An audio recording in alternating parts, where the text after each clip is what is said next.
afternoon, ladies and gentlemen. It is Friday, and that means some wild League of Legends action. I am here, not on my own. I am with Jabronis, who is this undetermined little invisible blob here, but he will be coming through. He will be coming through on Discord. So, how are you doing today, Jabronis? I am so glad that it is Friday. I'll tell Oh you yeah, that. It has been one of those work weeks. Oh my god. yeah. I'm really excited because tomorrow is OU Texas, but Oh that's yeah, I forgot you guys are Oklahoma fans. That's right. yeah, sorry. But football is not what right now is about. Right now is about Diamond Super Week. Ah, Diamond Super Week. Woo! Sorry, I didn't join you there. So we do have 6 games for you here today. We have 2 teams who played both of their matches already this week in Diamond. 2 teams who have not played any yet. So we will be showing both of the Landsnet games and both of the Propulsion games. And then on Sunday, we'll show both of the 100 Steves games and Golden Gatekeepers games. And so actually, let's go through the schedule really quick right now. So we have first up Deathcap for Cutie versus Landsneck, followed by Return of the Middlesticks versus Unlucky Retribution. The third game will be Propulsion versus Team Fish Taco. Fourth, we will have Squattobots Roll Out versus Killer Whales United. Almost said the bad name. Fifth, Landsneck versus Oklahoma Godiamond Rush. And finally, we will be ending the day with Kansas State University versus Propulsion Esports. So which one is your top game for today, Jabronis? I'm looking forward to Land Snake 2 times on like somebody mentioned in the in the Twitch chat. Oof, 2 times Landsneck. So speaking of oof, 2 times Landsneck, let's start it off. We do have both teams loading into the Rift now. Would you like to introduce the blue side, Jabronis? Sure, in the top lane, and I believe is this Land Snake? This is Deathcap for Cutie. Sorry, Deathcap for Cutie Deathcap. on the blue Yep. side, Landsneck on the red. Yeah, we have Parallelogram. I'm not going to say that this entire game, I tell you that. On Aatrox, we have Nasty Gnome on Shaco, Marco Rubio on Victor Mid, General Vicky? Is that? I usually go with Vici. Vici on Lucian, and Condom Pillar on Braum. Oh, wait a minute. Okay, yeah, never mind. That was just Discord popped up a big red notification. Yep. Okay, so meanwhile, on the red side, we have Landsneck, Mechanical Reaper in the top lane on Ilaoi, King Eatloaf playing Talia jungle, King Sheetloaf playing Vigar mid, and then in the bot lane, we have Rito Torchic and PB Doughboy on Varus and Alistar. Yeah, right away, what do you think of the compositions here? I'm really interested to see the Shaco. Not that many people play Shaco anymore, so I don't know. It's Always just going to follow the Shaker rule. The Shaker rule is if he's on your team, he sucks. If he's on the enemy team, he's a god. so. Is he on your team? Wait a minute. There's a scoreboard again. There it is, yeah. There's It depends. We're going to find out this game if he's a my team Shaco or an enemy team Shaco. He's looking like a my team Shaco already. He doesn't have items. I'm not sure if that's a. Oh, no. I'm not sure Maybe if that's a he's strat thinking... or something. Just like don't buy items first, and then after you finish your first camp, do something. It's possible. I mean, I do know that you do not take that much damage, obviously, with all the boxes, Yeah, but he started a Raptor camp. Oh, he's going back now. Really... Oh, wow, a flash in onto Alistar. Going on to General Vicky. I'm going to say Vicky this game. Okay. And then that was the gank, but they got the flash out of the Lucian in the end. Yeah, PB Doughboy did burn his flash, as well as they did use the Ignite. But I think all in all, that's a pretty decent trade. Yeetloaf, formerly Shack Daddy. I think Yeah, somebody he mentioned changed that. his name. But yeah, I think that's a good gank for him. Or it'll be easier to gank again. Yeah, and Alistar is sitting on the Hex flash now too, so he's not completely screwed with not having a flash if Braum and Lucian started to get aggressive onto him. Yeah, I think the aggression against this bot lane of Landsneck will be more of a problem for them since PB Doughboy doesn't have his flash. He's kind of squishy early as Alistar, but I don't think they should be on the back foot much in this I matchup. don't know. Varus is, pretty strong, and even though Lucian Braum is quite the duo. Ooh, Oh, looking like a level 3 trade here. Heavily favored into Mechanical Reaper here on the Alawi. Yeah, Really tough once he gets that soul on you. Really tough to trade.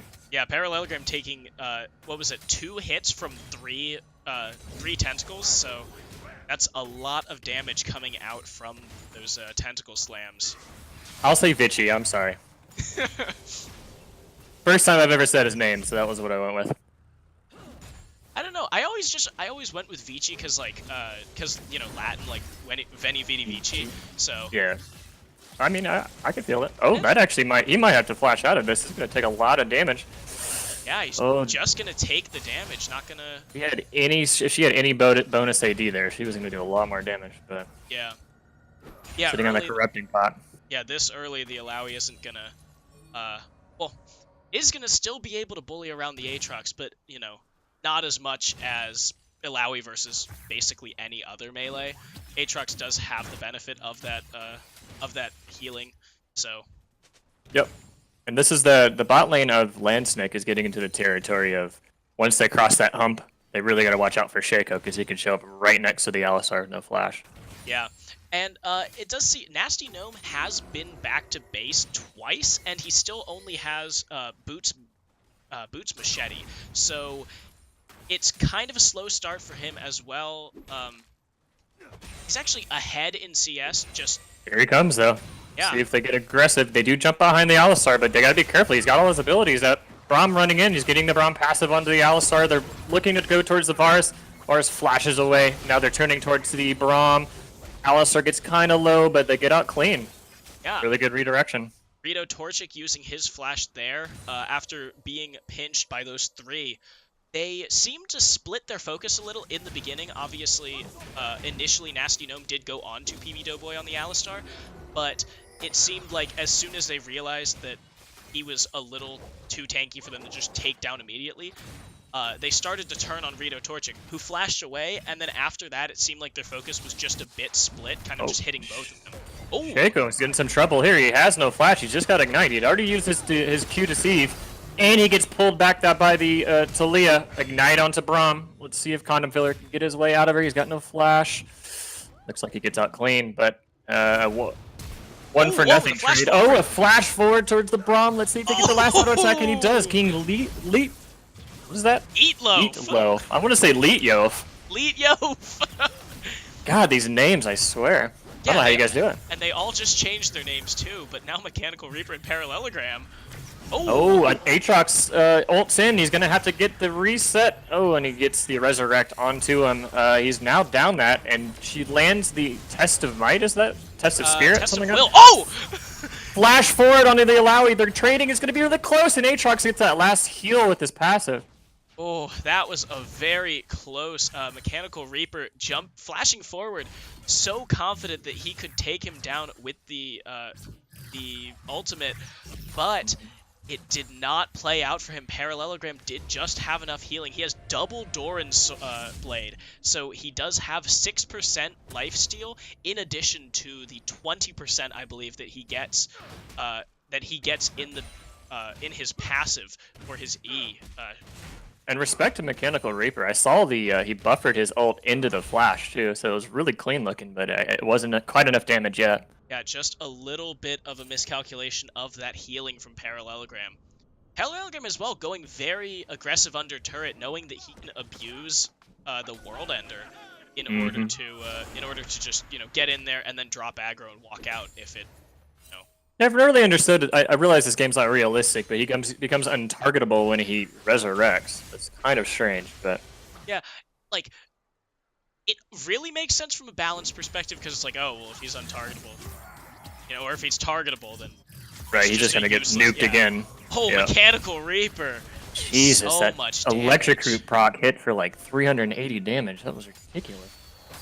Yeah, and this is Electrocute Aatrox. This isn't, like a Grasp or even, what's the Comet? Yeah, it's not Grasp or Comet Aatrox. This is Electrocute, so it is going for more of those just 1, 2, 3 trades against Mechanical Reaper, and it seems to be working. Oh, Whoa! flash onto the Victor. Let's see if Victor can get his way out. The knockback didn't quite connect with Chain the CC. Victor lands the ult onto the Alistar. He just barely gets away with about 95 HP. Easy kill onto the Victor. And that is Sheetloaf now with 2 kills and an assist. So he is going to be stacking up pretty heavily on this Vigar so early in the game. 8 minutes and it's already just 15 AP just from those 2 kills and assist. But he also has, of course, the extra from his other spells. Yeah, respect to PB Doughboy. The second his flash came off cooldown, he'd look to roam and make a play. He better watch out. He's going to get executed. Oh, God. Yeah.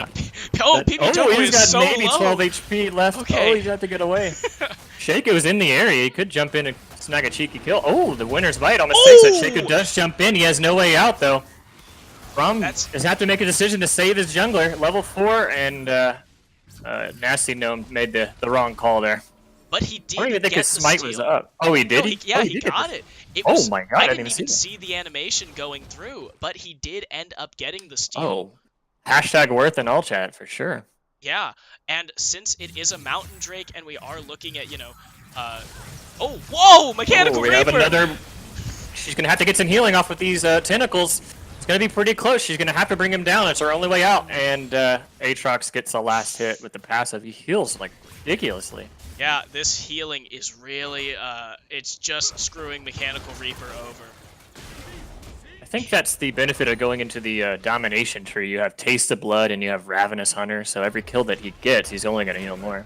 Yeah, and it is, Oh, that minion could save his life if he W'd on the other side. Oh, he tried! on the other side, but, oh! Oh, but Alistar headbutts him to the wall. Oh my God, he almost got his way out of there. Minion almost saved his life. Yeah, that was close, but I guess the minion just got caught and he couldn't. I'm pretty sure he tried to W to it and knocked him back. Oh, so, it just threw him back through the wall. That would be an all chat. Shaco. Gee, damn it, Rito for coding that stupid wall. He should have just jumped to the wall as coded as minions. There you go. Also, I guess he could have E'd the wall itself. I'm pretty sure that's a thing. I don't. Pretty sure you can block the wall with Brom's Unbreakable. I have never tried that before, but that sounds I've seen really it in the pro awesome. game. Yeah, it's awesome. Like, it just stops immediately. Okay, that's super cool. Yeah. But yeah, this Shaco now, even though Aatrox is at 3 solo kills already onto Mechanical Reaper, the rest of his team doesn't seem to be faring that great. Obviously, Braum at 0 and 2, Shaco as well at 0 and 2, and such an early game, the aggression champion. It's not really paying off so far. And on the side of blue side, I think they're probably discussing their win condition right now, because 10 minutes early game with the Shaco, who just died again to its Aaliyah. Oh my God. Not going so well, so I would be saying let's play around the Aatrox. They're going to go onto the Lucian. He already dashed. They changed the correct and lands on. See if he flashes out. He does. Varus has both thumbs, though. Yeah, he's going to get him here. Just mow him down. Ignite's going to burn him down here. Yeah, General Vici. Unfortunate. Yeah, that was really great. PB Doughboy interrupting General Vici in the middle of his dash. So made sure that that wasn't available, and even though he had Flash, Rito Torchic also had his own, bringing himself in range to deal enough damage for PB Doughboy to then get the kill with his Ignite. Yep. I believe the Ignite would have burned him down, so I don't think Varus necessarily needed to Flash, but hey, trying to secure that kill. Yeah, General Vici did also end up burning heal, so that is, basically 2 summoners for 2, but with the AD carry not having either of his summoners. Oh no! Here comes a 2-man dive onto the Alawi, who just got her ult off, but unfortunately couldn't do enough damage to heal back all of that Aatrox burst. Good lord. Oh, here comes Aatrox. He's looking a little angry, saying, hey, you hit my jungler earlier. I'm now going to hit you. Oh, he dodges the knockback. She has no flash. Let's see if his E comes back up, or W, whatever that ability is. Oh, here comes Vigar with the baby gate. Let's see if he can heal it off. No, just it's put down with the Vigar ult. As well, Marco Rubio coming in on the bottom end of that fight and picking up Yeetloaf for himself. Ends up being a 2-for-1 in favor of Deathcap for Cute. And that shutdown went on to the Vygar, the late game champion, the late game monster that he will be. Still stacking that AP. Yeah. Looking at the scoreboard here, looking at the big fed Vygar who's been roaming all game long. Yeah, he is. Yeah, big fed Vygar. He has been roaming all game long, but that also does mean that Marco Rubio is 10 CS up on him. Obviously not nearly enough to offset the 3 kill and assist gap that Sheetloaf has built, but at the same time, having a CS advantage in lane is kind of nice, especially when, you know, Victor can't really roam on his own at this point against such a strong Vygar, so. Nope. Victor's main priority this game is going to be wave clear duty, so he's going to have to be everywhere where they're grouped. They're looking to 3-man dive the bot lane here of Landsnake. Let's see if they commit to it. I do not believe Dragon's up in a minute. I think that's what they're probably posturing for. Yeah, Yeetloaf is here. Nasty Gnome also, he is on the Krugs, so it could turn into a 3v3 down here under turret. Oh, that's going to be the engage. Here comes the dive. Alistar uses the ult to tank some of this turret damage. They're looking to focus the Braum down. Shaco jumps into the backline. They end up getting stunned on the Alistar. They could go for a 1-for-1. Great flash from PB Doughboy.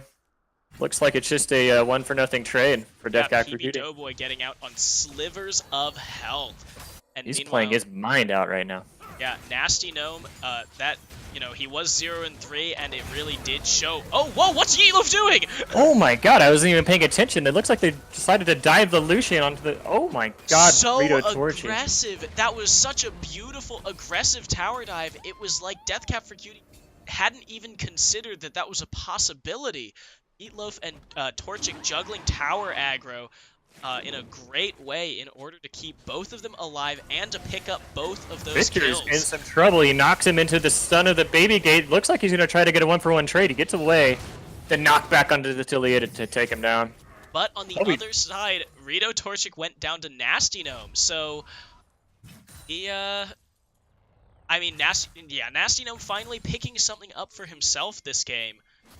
At the cost of his mid laner. Red team not going to be able to get the dragon off of that, but it's fine, I guess.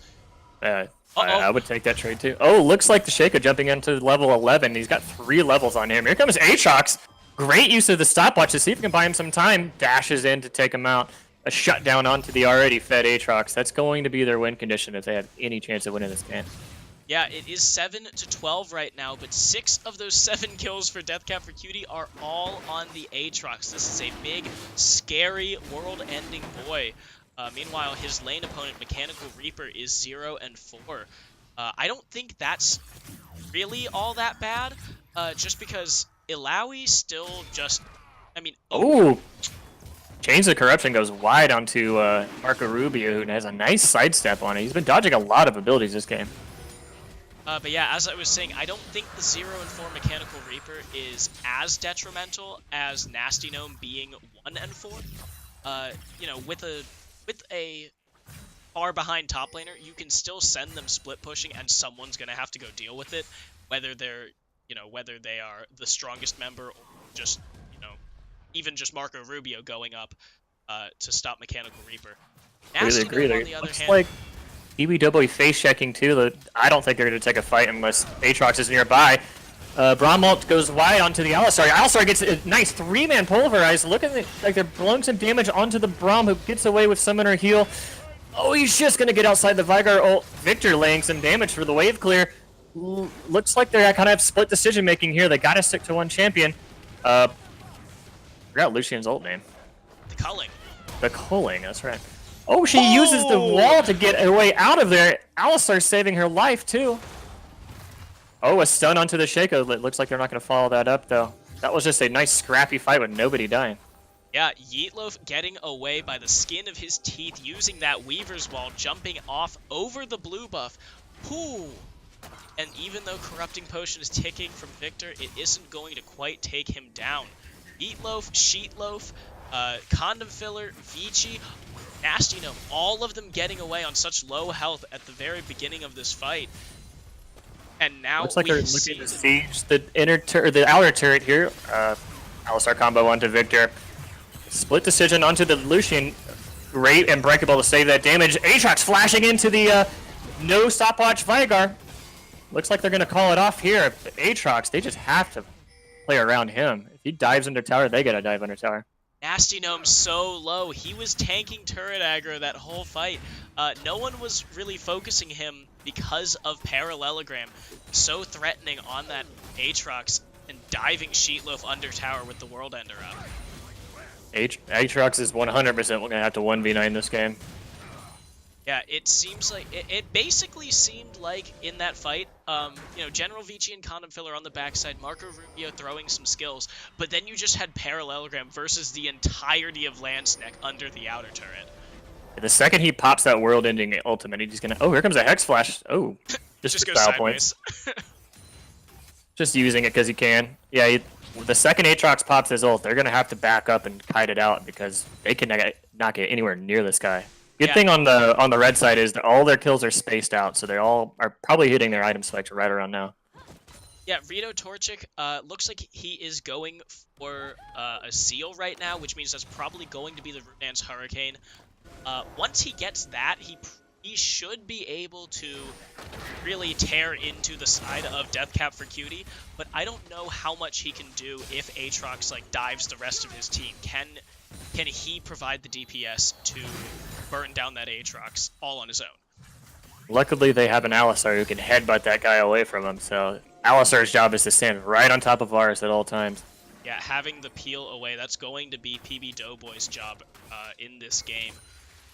So, now, with Baron coming up in about 30 seconds, looks like Sneck is going to try and go for the Rift Herald. They do have 20 seconds left before it despawns at 1955. I'm pretty sure it despawns... Oh, yeah, 1955, yeah, 5 seconds. If you've started it, it does despawn 5 seconds before. But it got a flash away from on Talia, too. That's a flash down on the enemy jungler. The other jungler. Parallelogram is here. Oh, a great baby gate stuns both of the tanks. Aatrox has to pop the World Ender to keep himself alive. Braum has to get out. He's going to get Chains of Corruption as well. Looks like they're going to hard focus this Aatrox, who is going to get shut down onto on King Yeetloaf. Yeah, a great. It was a ballsy try for the Rift Herald there by Sneck, but then Alistar combos onto the Victor. Unbreakable trying to buy him some time to get him his way out. They're diving the backline. Alawi's here. Now taking out the carries. Instead of hitting turrets, they just want to fight all game long. Yeah, Landsneck has seen their win condition. It is once Aatrox is out of the way, we just roll the rest of their team. And after taking down Parallelogram outside that Rift Herald, now you just see the aggression coming out for Landsneck. They are not stopping, pushing down into this into this mid inner turret. Even though Nasty Gnome is still on the backside. Nasty Gnome, to see which decision he goes for, he decides to just kind of roam his way out saying, hey guys. Yeah, I think he realized as soon as he got, right between Torchic and Sheetloaf, there's like, oh boy, if I attack items, I'm in a bad place. Yep. So we do have a dragon coming up in 45 seconds. Let me check what that dragon is. It is going to be an ocean. So we do have DFC with 2 dragons right now, the mountain and the ocean. The second ocean would be a pretty good thing for them. Marco Rubio and General Vici, both of them very good at clearing waves. So they should be pretty good at sieging, especially with Parallelogram being able to split push so effectively on that very strong Aatrox. Right. Let's see if Aatrox... Oh, they're going to look to combo him, too. He has to pop the ult to buy himself some time. He's going to have to get onto the Varus. This is his only way out of this. Let's see if he can get at least a 1-for-1 trade. No, they're just going to burst him down under tower.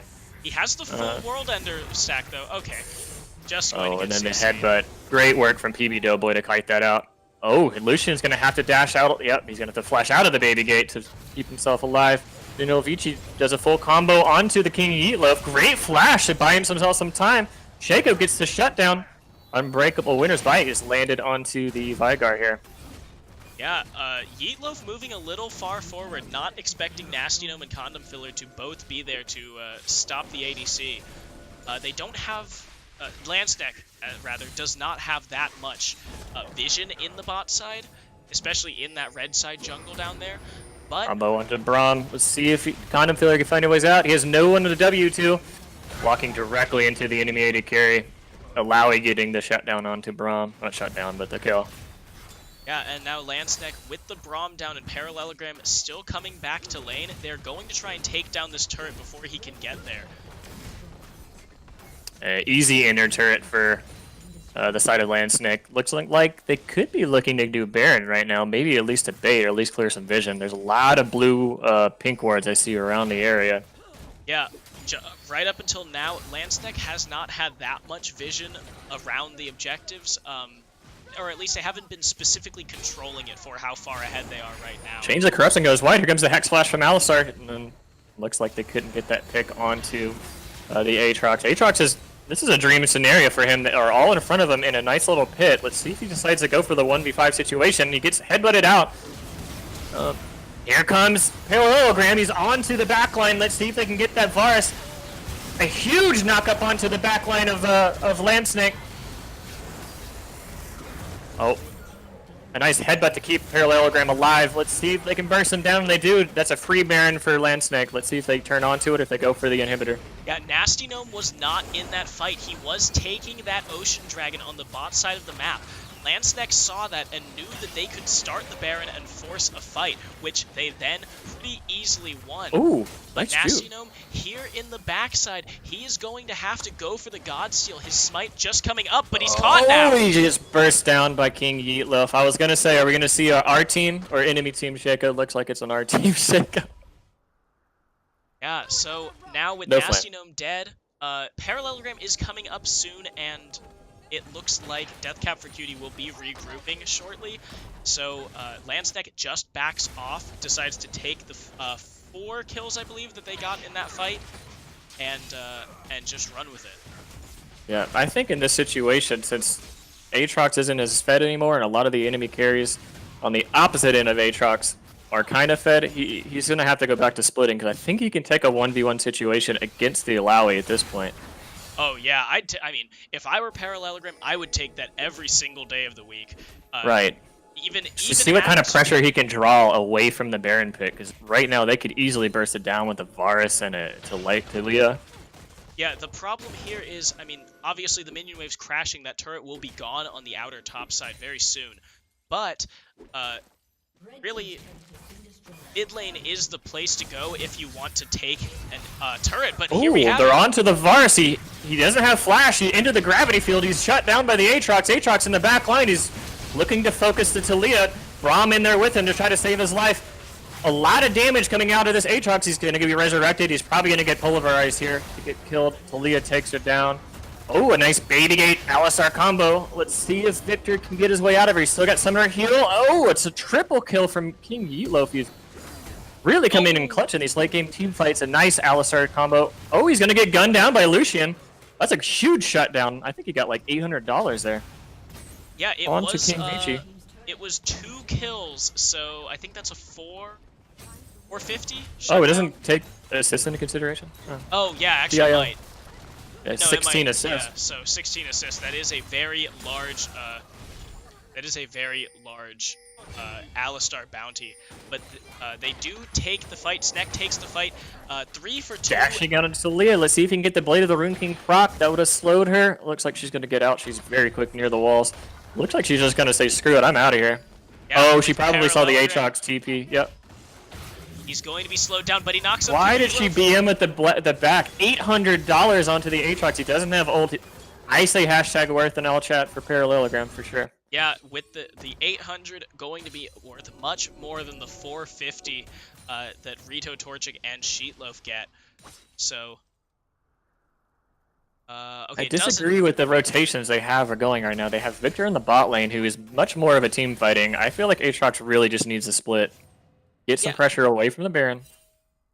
Yeah, I am questioning why Victor is down there right now. It's not like I don't know if there was a giant wave down there. I think he is the best person. Ooh, Chains of Corruption goes wide.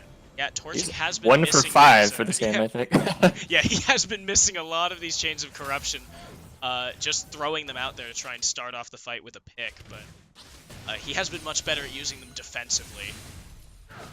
Generally what you want to save it for anyway, yeah, especially against an Aatrox. Especially when, Parallelogram is jumping on him. See, nobody's bot lane right now. If I was Parallelogram, if you're going to try to carry this game, head down there, see if you can get 2 or 3 people away from the Baron, and then have your team just kite out Baron. You have someone who can go invisible with the smite. I agree, except for one point. Parallelogram doesn't have teleport, and his teleport is on a longer cooldown right now than both Mechanical Reaper and King Sheetloaf. So if he goes bot, I think Landsnack right now are in a position to just take this Baron and win a 4v5. Like, you know, they may lose an inner turret, but it's completely worth it compared to a Baron and, you know, what is probably a 4 for nothing team fight. Yep. I guess the thing that Deathcap for Cutie has going for him, they do have 3 elemental drakes.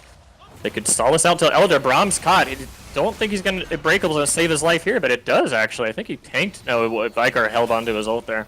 Yeah, Sheetloaf, knowing that he probably, you know, that he probably had the Unbreakable, I think he just held onto it and let him let him throw it out there and get out of there. Knowing that he had to back off and knowing that, again, they would have complete control over this Baron at this point. Looks like they're going to start at least baiting Baron. They haven't started it quite yet, but they do have that Scuttle Shrine right there to give them slight vision. I don't think... They're basically they're death face pushing check here. Aatrox going to start the fight. He's going to have to pop his world in there. He gets it off here. He's going to resurrect. Where is his team? Where's his team? Victor ult onto the Alistar. He's taking a lot of damage. So is Braum. Braum gets taken down by the Primordial Burst, I believe. Yep, Primordial Burst.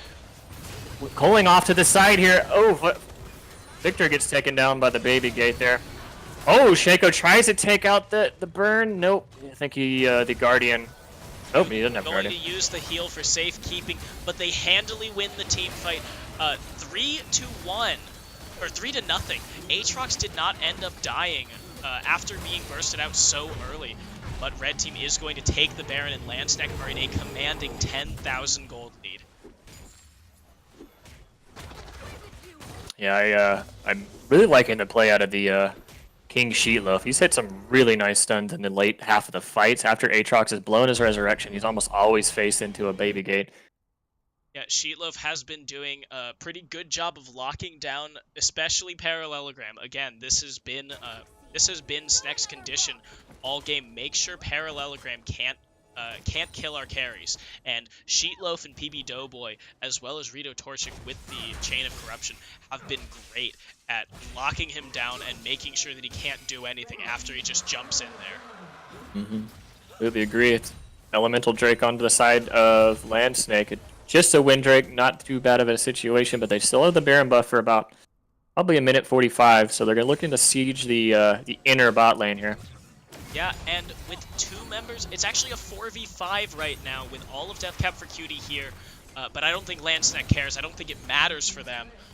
Yeetloaf is going to be here shortly, and they're strong enough to hold off until he gets there. Yep, looks like they're just going to let the Siege Minion do a little damage here, a little chip damage. Parallelogram looking for a way. Baby Gate's down. They might look for an engage here. I want to point out Weaver's Wall is down, so Yeetloaf would have to manually walk all the way. He can't just use the ultimate to get into the fight. Siege Minion just doing some work in the backline. MVP for Landsnack. Taking down the inhibitor turret. There it goes. Oh! Lucian, a great pulverize from PB Doughboy. He's tanking a lot of damage here. Parallelogram tries to get into the backline, but not a whole lot of health bars are going down on the side of Landsnake. They take down that once fed Aatrox, looking to win the game too. Yeah, they look like they're going to take it down with only 2 members left on Deathcap for Cutie. They're going to keep them back into the fountain. Dive a Primordial Burst onto the Shaco. That's just BM right there. And now 4 members on this final Nexus turret waiting for the minion wave to crash. They're going to have to take out this inhibitor to do it first. I think they got it here. There's still 15 seconds on the side of Victor. Yeah, looks like they're in a hard focus in Nexus. Ooh, they're going to try to get Vici, UC. And there he goes, shut down onto the Viagar here. Great game from Landsnake. MVP, of my opinion, I think goes to the PB Doughboy. He had a hell of a game on Alistar. PB Doughboy definitely was one of the 2 candidates, I feel. Eatloaf with such early aggression did, I think he did put himself in contention for the MVP of that game. Just making sure that the bot side of the map was, just way stronger, able to take on Parallelogram. I agree. So, with that first game done, we will be back in 5 minutes with Return of the Middle Sticks versus Unlucky Retribution. So, thank you for watching, and don't go anywhere.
Sorry, my inner weeb is coming out.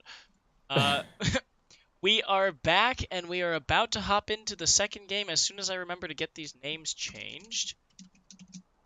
And there we go.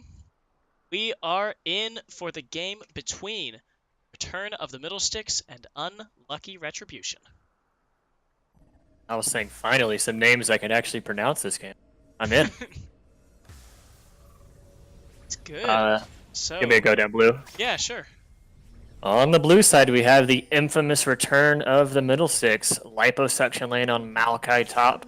Tendies 2 on Nidalee support, or Nidalee jungle. Demon Print on Corky mid. FOTC 4-shot on Varus. And bot lane Kazekage on.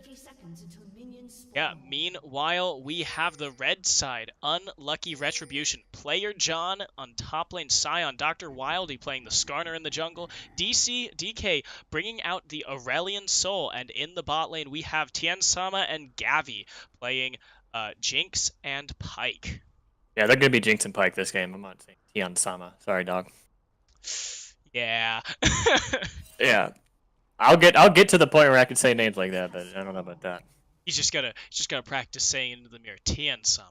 Tien Sama. And then he'll change his name next week like those other dudes. So it's yeah, see, everyone just, as soon as you finally get the name down, they change their name. Yep. So we've got some early aggression onto the Nidalee. He's going to start blue buff. Tendies 2 opting for maybe even a blue into enemy red. Yeah, so two interesting picks this game. Obviously the Nidalee, and then to a lesser degree the Aurelian Soul. You don't see that much Nidalee anymore. She's kind of fallen out of favor of the meta. Yep. But the Aurelian Soul playing the early game, really smart. I'm a mid laner myself, and that's how you play that champion. Is you keep the enemy shoved and you just roam a lot with your E. Some early level 1 aggression with the Maokai. Spear's a little bit short. Let's see if they can continue that aggression. Yep, she's going towards the enemy red buff. And the bot lane here, we do have Varus, Tahm Kench versus Jinx Pyke. Ooh, it's going to be a little bit of aggression. Yeah, unfortunately, Dr. Decay. It's Doctor, right? It's or DC. DC, and my screen's a little blurry. I'm going to call him Dr. Decay. That's kind of cool, too. That's what Corey always called him. Dr. Wily, Dr. Decay makes sense to me. Yep. The Doctor duo. But this bot lane, it's basically engage versus disengage, with the Tahm Kench and the Pyke kind of defining how these lanes are, how this bot lane is going to be played. I feel like we're gonna get just a repeat loop of Pyke pulls someone, Tahm Kench swallows someone. They take Tahm Kench really low, and then he's look, there we go. We're seeing some aggression from the Tahm Kench onto the Pyke. He's got the Flash Devour, got the Ignite on. He's gonna have to flash. Ignite burns down Gavi. Gavi is Tien Sama trying to trade something back, who doesn't have heal, so gotta be careful with the Tahm Kench standing right next to the bars. Wow, the immediate pull the trigger. Kazekage flashes forward and swallows Gavi. I know that these two bot lanes have a little bit of rivalry, a little bit of beef to squash, and it looks like Kazekage going to take the first hit at squashing it in his favor.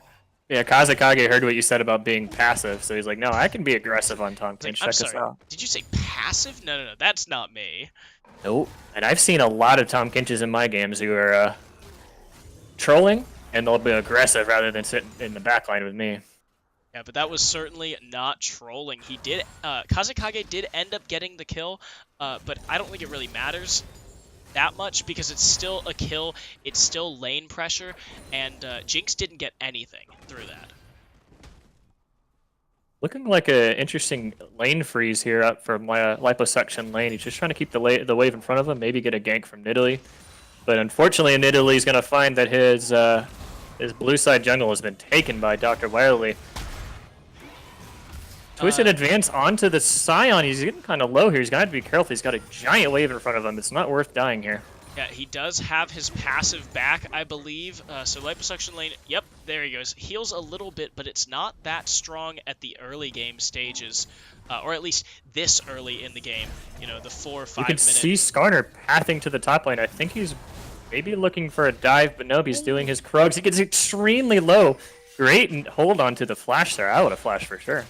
Yeah, and earlier he had Twisting advanced into Player John and then walked behind him. It looked like he had considered, Twisting advancing behind him and then Bramble smashing him into the turret. Looks like they're being aggressive on attendees too. He's in some trouble here. He has to flash out, but Dr. Wily still got flash. He gets the stun onto it. Scion with the decimating smash. Player John with the that's not first blood. Second kill onto Second blood.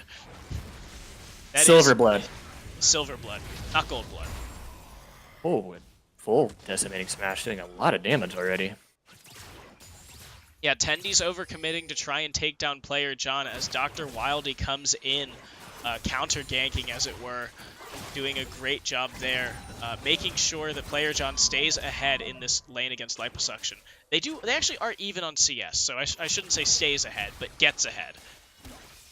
One thing I need to see from this Aurelion Soul as a mid laner myself is he has to keep that lane shove, he has to roam bot. I realize there's a Tom Kinch here, but you gotta get something going for your Jinx here. Yeah, especially now that the level 6s are up, Aurelion Soul going to have that Voice of Light. It's going to be much stronger, I'll say, than the Corki Missile Barrage, just because at early levels, Demon Print will be so mana starved if he tries to use those, like a regular Corki. Corki's going to scale out of control, so yeah, you got to get something going in the early game. You got to get your hyper-scaling Jinx going with him. Yep. Right, charging a Q onto the Varus, yep, but as we expected. Yep. Eat and repeat. There we go, eat and repeat. So, yeah, basically this game is going to be Demon Print scaling normally, Corki's normal scaling being pretty wild.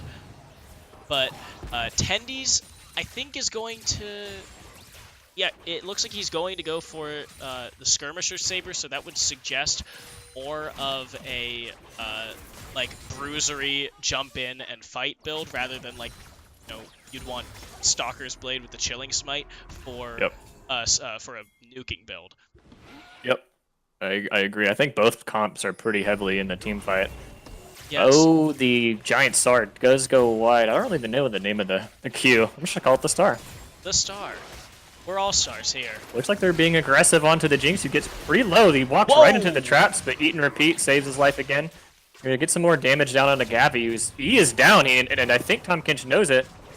Yeah, going to have to use the deep water dive to get away. No summoners burned for the bot lane of Unlucky Retribution, however. Kazekage did use his Ignite. So... Oh, but the Aurelion Soul is here. Yep, and I'm pretty sure Devour is down, and that's why he's not used it yet. TP from Liposuction lane is a disengage, but here comes Skarner, a great Devour to save his AD carry's life. Demon Print pulled into getting some damage onto Gavi. Yep. Spear lands onto Dr. Wily, but she's going to face tank a star. Dr. Decay, or DC Decay, is pretty low on mana, though. Oh, here comes an aggressive Tom Kinch ult. Looks like they're trying to go onto the Skarner. Let's see if they can get a spear onto the Aurelion Soul. They're diving the Aurelion Soul. It gets pretty low. 20 HP. Change of Corruption comes wide from our FOT 4-shot. FOTC, I apologize. And they end up getting both kills. Fourth shot finishing off Dr. Wildy with the Chains of Corruption, and then using that bounce to catch DCDK and finish him off as well. A great extended chase and team fight there from Return of the Middlesticks. Right, really good shot calling from Tom Kinch. He did not hesitate to go behind them and try to get that kill, and it ended up working out. Yeah. So, and bringing with him Demon Print rather than Fourth Shot. Obviously, Demon Print with the Valkyrie will have more of a chance of chasing them down than Fourth Shot, he did have his flash, but he doesn't have any built-in gap closers in order to chase down the Skarner and the Aurelion Soul. Right. So really good early game from Return of the Middlesticks so far. They're playing their lanes pretty well. If they continue this scaling, I believe Corki's going to take over this game soon. Yeah, I think Corki does have a very strong chance of taking over this game, making sure that he pokes out all of the other members, that they can't really stand up to him. I think he will be assisted pretty wonderfully by Fourth Shot, just being able to put out that DPS rather than the you know, sort of just nuking, the repeated nuking that Corki does. One thing that I wish they had more of, I realize they got a Tom Kench to save both the AD carries' lives. They don't have a whole lot of upfront CC. You have Maokai in the top lane, no stun from your jungler, no stun from your mid laner, only one stun, which is an ultimate from your AD carry, and then the only CC that Tom Kench has is going to be used to save people's lives. So, yeah, or he does. However, on the other side of Unlucky Retribution, they have all of them stun. Oh, Change of Corruption goes onto the Jinx. They're going to try to hard focus her down. The tick of the Ignite could take her down. Gabby's in some trouble though. He has the ultimate. Oh! He just saves his. Oh, he does not save his life. FOTC is now down, looking like both supports got a kill in that situation. Yeah, Gavi going, not actually going to get the kill with his death from below. So Tien Sama only gets 150 gold for that rather than the full 300 gold. That does mean that Fourth Shot is still going to be significantly further ahead in this lane. Here comes the Aurelion Soul. He has to clear that pink ward, but it's not worth it. He's got Skarner on the backside here. The great use of the package there from Demon trying to get away. Yeah, and now that the package is down, I think DCDK is going to have to start thinking about roaming harder right now. Corki losing a lot of his engaged potential with the package down, but DCDK still has that Zoomy Dragon ability. I don't know what it's called, but you know, he has that in order to get to either of his side lanes. Zoomy Dragon, I'm pretty sure is the technical term for it. Okay, for sure. so, yeah, Zoomy Dragon is I'm pretty sure that's what the developers called it. Currently, Corki's sitting on 2/3 of his Triforce, so he's a ticking time bomb. He's CCing out of his mind right now, too. So he's going to have the Triforce, I think, on his next back. So once he gets that, I think they just go straight to team fighting.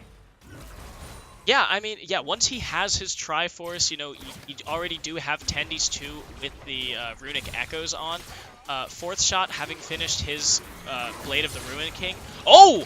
That's a great decision to hook back the Tom Kench, who was forced to eat.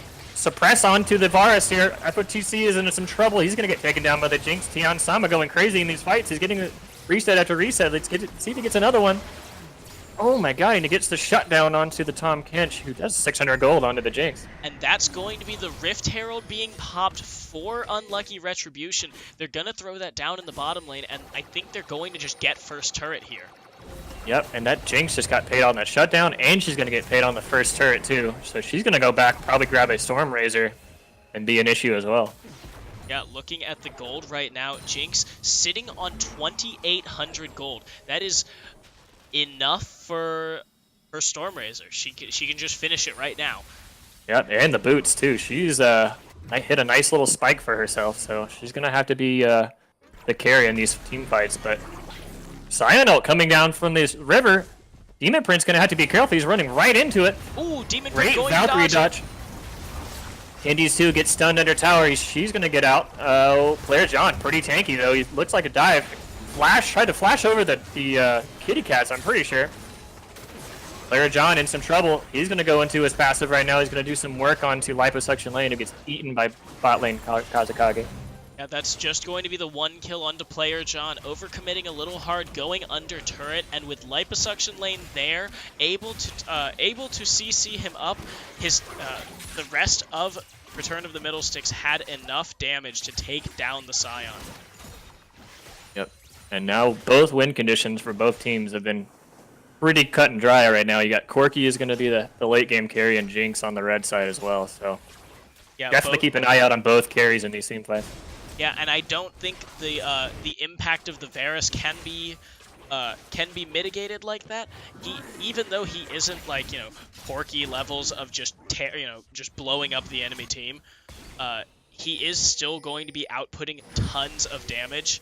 So it's going to be a fairly one-sided team fight, I think, for Return of the Middle Sticks if Unlucky Retribution can't lock down the mid and bot lane carries. I agree. Flash down onto the Tom Kench here. Gonna be in some trouble next time his AD carry gets caught. But looking like they're gonna try to contest for the Scuttle Crab. Change of Corruption onto the Skarner, who's probably just gonna turn and what is this Skarner ult called? Impale. Impale, that's right. I couldn't think of the word. Yeah, Impale. it's a kind of strange one. It doesn't have like a cool name or anything. It's just Impale. Yeah, I think his other abilities have some really cool names, but not that one. Yeah, there's like Crystal Slash and I mean Crystal Slash is the cool one. Yeah, and I'm pretty sure the other one's called Crystal Shield. So. A lot of crystal stuff. Yeah, I mean he is like Crystal Scorpion. Yeah, that's kind of cool.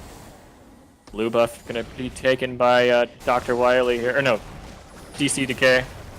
Yeah, Return of the Middle Six going to get their second dragon. So now with the mountain and with the cloud, they're going to be this much better at rotating and taking these turrets. They're already pretty good with Force Shot and Demon Print.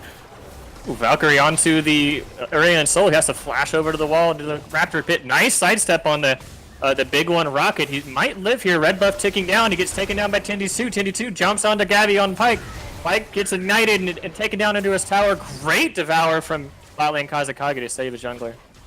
Yeah, Dr. Wildy seemingly not knowing that you can devour out of a suppression. It's basically like, you know, any CC. If you can CC, or if you can interrupt that channel, then you can stop. That's a feels bad as somebody who really enjoys Tahm Kench. Or no, I'm sorry, Skarner. I think Skarner's a great champion, but a lot of his crap gets countered by almost everything. Yeah, oh, they're gonna look like they're gonna dive onto player John, who's pretty low. He's gonna get taken into his passive. He's gonna have to do some work in zombie mode here. He's hitting it. Oh, Botland Kazakage doing his job to keep people alive. They're flashing onto the Varus. He gets pretty low. Pyke diving into the back lane, takes him out. Here comes Jinx. She's getting some resets. She's getting some resets to see if she keeps going. Discord just froze for me. Okay, and now we have. Oh, it's just going to be the fight. Unlucky Retribution now with the kill onto Fourth Shot, even though they lost 2 members. That's gonna be a spear lands onto Jinx. Jinx has to flash away. She has no heal. Pyke is gonna have to deep wide dive out of there. Deep wide dive? What did I just say? Deep water dive. You didn't make any mistakes.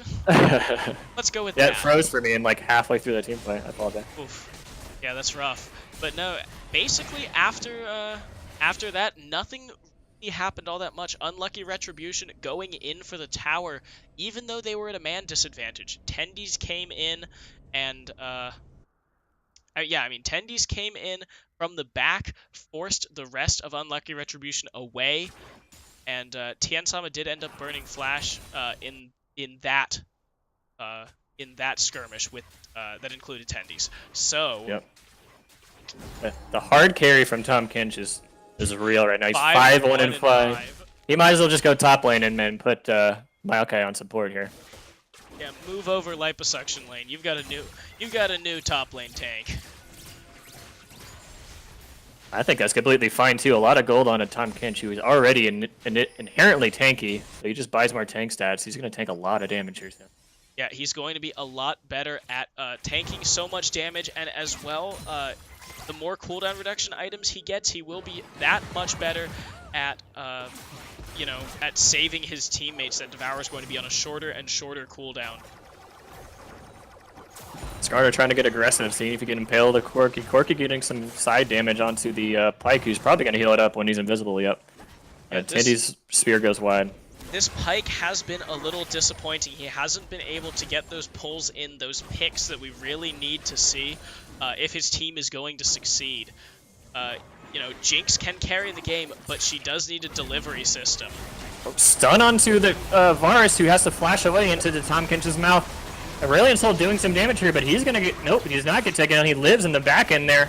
A lot of upfront fights going on here. Looks like the Jinx is just trying to get a reset off of the Maokai. Maokai is going to have to escape. Liposuction lane is running for his life. Running for his life. Oh, the Pyke hook just goes wide. Literally finds a wild Jinx who's hiding at her mind out. She gets the shutdown. She might live here. What kind of summoners do we have? Great flash. Pyke's going to get the shutdown there. I think everyone's going to get paid off that. Yeah, death from below. The credit going over to player John. He's going to be the one who gets the 450 gold from that shutdown. Pyke hook goes wide on the Tahm Kench, who now is looking to be aggressive onto player John. Blade of the Rune King proc onto him. The tick might take him down. Flash from Tahm Kench away from the star. Back and forth fights in the mid lane. It's an ARAM. Yeah, and now Tien-sama finally back up. Tendy still has 10 seconds to go. with 20 seconds until the Baron comes up, I want to see if either of these teams go for it. Obviously, Return of the Middle Sticks in a better place to do it. They have more map pressure, 3 towers down, and they do have the Mountain Drake on top of that 4,500 gold lead. But it still seems like anyone's game as long as Unlucky Retribution can pick these fights correctly. I agree, yeah. A big thing here is the lack of damage coming out of the mid lane on the side of Unlucky Retribution. I thought the Aurelion Soul was doing a lot of damage, but it was actually the Jinx Rockets going wide, left and right. Yeah, she does have her Rapid Fire Cannon now. I am interested to see whether she goes for the Infinity Edge or the Runen's Hurricane next. Obviously, Infinity Edge going to be more straight upfront damage, whereas Runen's Hurricane is more team fighting crit that's going to, do more in terms of taking down these squishies. Yep, as far as upfront damage, you clearly can't look past Corki and Varus, who have 2 beefy tanks on the side of Maokai and Tom Kinch. You're gonna stand right in front of them, let them go to work. Yeah, and now it looks like clearing out vision in the Baron. That's going to be Return of the Middle Sticks clearing the vision there, asserting their dominance and flexing some of that gold lead. But the Dragon is coming up now. That's going to be an Ocean Drake. And both of these comps are straight up team fight comps, so we're gonna see who can utilize them the best. But I'm thinking, yep, Return of the Middle Six are just gonna burn that thing down the second it's spawn. Yeah, Unlucky Retribution not really in a position to take the Baron. They would have to clear out vision. Oh, Change of Corruption goes wide on the Pike. Here comes TP from the player John in the backside. Impale onto the Tom Kinch, gets shut down by Pike. Looks like they're gonna try to do unstoppable charge onto the Corki, who dashes away. Liposuction Lane has to W onto the, oh, Pike doing a little work here. He's getting the resets. He dodges off to the side, gets shut down by the Varus. Oh, nice. That's very close fight. Yeah, that's going to be a 2-for-1, and with both of those being Pike death from below kills, it's basically a 4-for-1 in terms of gold. You're going to see that gold lead close by about, it closes by about 1,500 gold just from 2 kills and a turret. Now, great job from Dr. Wiley, just saying, screw trying to get anyone else. I'm just going to kill this Tom Kinch. Finds him, picks him off, and then Chains of Corruption goes wide, so there wasn't a lot of CC available. 1v1 fight from the jungler. Cindy dives in. It's a pretty tanky spawner. Oh, and here comes another one. He gets the kill. The spear goes wide. Actually, Dr. Wiley lives, flashes in. Oh, no, actually, that was a DC Decay that flashed with the star. It hit him last second. Yeah, Dr. Wiley and DC Decay, both of them flashing away from the Tendies, but they managed to get the kill. I want to point out, Dr. Wiley actually killed him while he was in the jump animation, because otherwise he would have died. Does he have ultimate available? I can't see because of Discord. And he does not. No, he did not. Yeah, red side's top laner is like covered by your icon, so I have no idea. Oh, it's my bad, I guess. No, it's not your fault. It's just like, damn it, can't see. Yeah, so player John, he actually did have ultimate, but he died too fast, so. Unfortunate. I would have just ultimate straight into the Nexus and said, screw this, I'm gonna get executed. You gotta do the that Reddit here comes strat. the TP. Oh yeah, I've seen that. TP from, looks like it's, I think it was Demon Print. They're gonna try to burn down the Baron here. Aurelion Soul off of the back line. He's probably charging up a star right now. Let's see if he brings it in. Oh god. Oh my god, Pike just got deleted by a Corki. Corki diving into Dr. Wiley. And then Dr. Wiley gets taken down. Flash forward by Liposuction Lane. Gonna take down DC Decay. Jinx trying to do her best to get at least one reset for herself. Oh my god, and Tendies lives with 2 HP. Oh, Tendies 2 face checking the sign, who gets just demolished, literally. They do end up trading 3-for-1. Unlucky Retribution only has Tiansama and player John still on the map, but Return of the Middle Sticks is down a jungler, so I don't think they'll be able to take this safely, especially with Gavi coming back up, having that death from below in order to pick off low members of Middle Sticks. So they're going to have to rotate back here. This has been a fairly eventful game. There hasn't been all that much like split pushing sort of rotation-focused gameplay. It's just more of dance around until someone gets caught. Yep, it looks like just a straight up and down ARAM in the Summoner's Rift. If you look at the spray chart, I'm sure for all kills, it's all around the All over Baron the Pit, place. Dragon Pit, and then all throughout the mid lane. Yeah. So, looking at the builds here, looks like Corki's going to be going towards the IE. That's probably going to be coming up soon. Varus going on the on-hit build as usual. Jinx still sitting on her BF sword, hasn't quite got the IE yet. Both the tanks going for the classic tank builds, and Skarner just trying to get tanky as well. Yeah, and so obviously the big difference here is in the mid and jungle. Look at that, 4, 4, and 4 for Tendies 2, 4, 0, and 9 for Demon Print. Meanwhile, on the side of Unlucky Retribution, the jungler and mid laner are 1, 3, 6, and 0, 3, 5 respectively. So that is where the big difference in these teams is coming from, and I want to see if Tendies and Demon Print will show up big in this upcoming team fight. Unstoppable Force coming into the backline, hits the Tom Kitch. He's only hit the tanks though, he has to flash out. Jinx doing a lot of damage here with the backline. She's got some nice rockets. She does get stunned out by the... Oh no, Tom Kinch is already down, so there's no one to save these carries though. Jinx is just going wild. Pyke is getting resets as well. Resets after resets. They have to back out. ROTM is going to have to back out and look to reset here. Oh, Demon Print with a short Valkyrie. He has no Valkyrie available, no flash available. He's going to get stunned and killed by the Pyke here. If I were on the side of Unlucky Retribution, I'd be looking towards that Baron.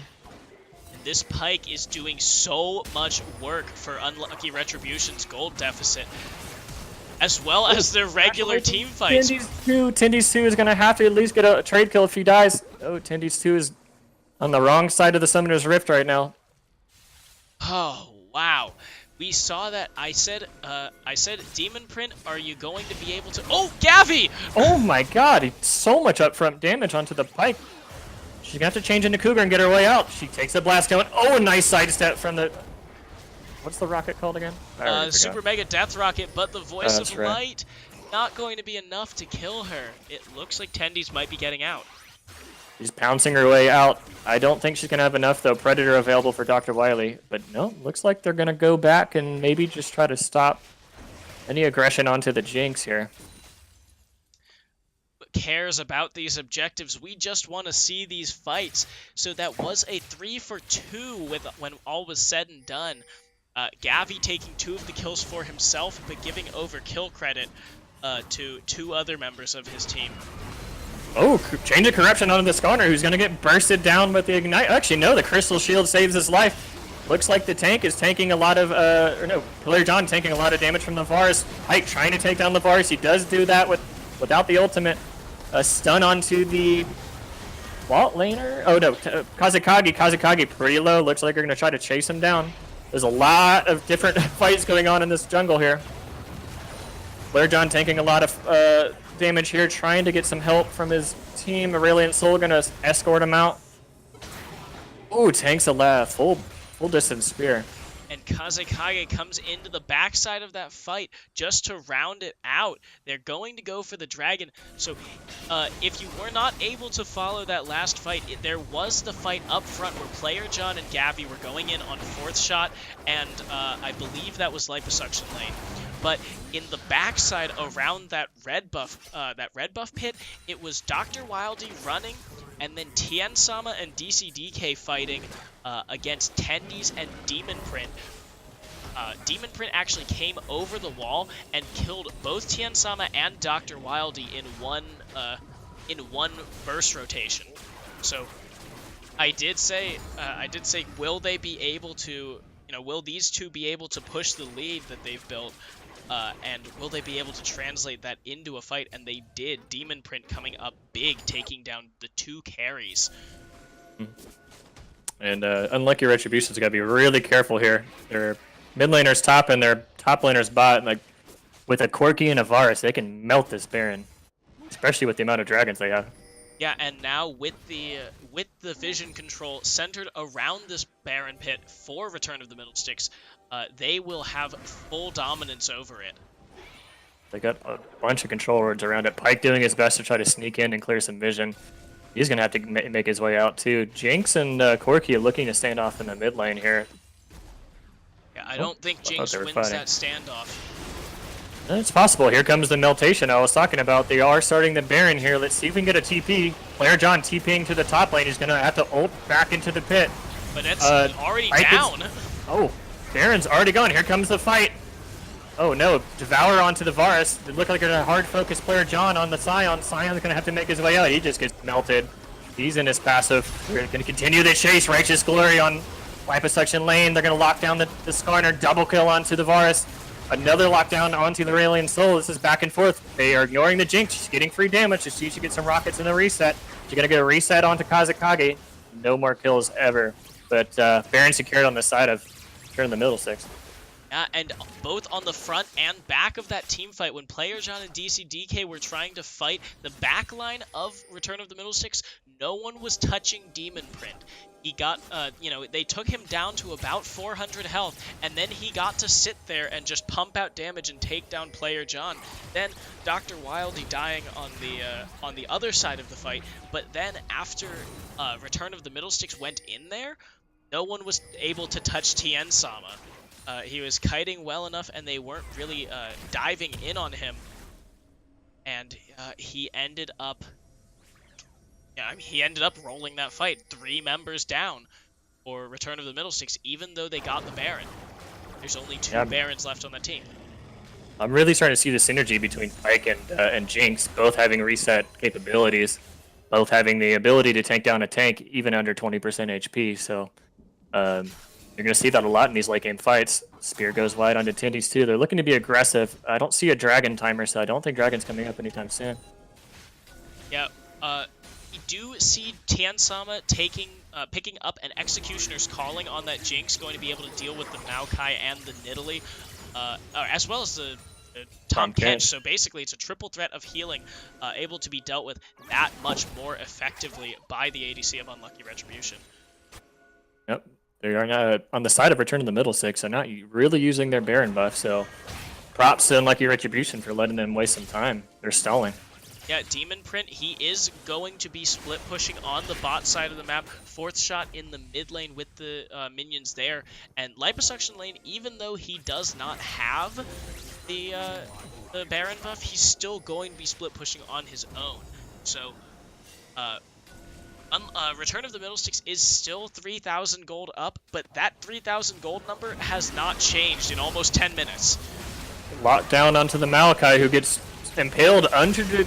Oh, Pyke getting the reset onto the Maokai. They're down a tank on the side of Return of the Middle Six. They're going to continue the siege, see if they can get a pick onto any of the carries on the side of Unlucky Retribution, but that's it. All that for Baron buff, all that for an inner top lane. Yeah, Return of the Middle Six does get the inner turret. That is going to mean that top lane is rather susceptible to one good push. They could take down the inhibitor turret and then the inhibitor in that one push. But that's the Righteous engage. Glory on the Skarner. They're going to go onto the Tahm Kench, who is now stunned up. He tries to QSS out, but he's going to get taken down by Player John in the front line, trying to tank as much as he can. Pyke with the hook. Let's see if he gets on anyone. Nope. It goes wide. An easy kill onto the Tahm Kench, who now the carries really need to be careful. They got no savior. And Player John, yeah, they're Pyke. Hook onto Demon Print, who has to flash out. Yeah, oh, and here now comes the Maokai's Maokai here. from the side. He locks onto the Jinx. He's in the back line. There's all the damage from the spear. Oh, let's see if they can take down Player John, too. Oh, my God.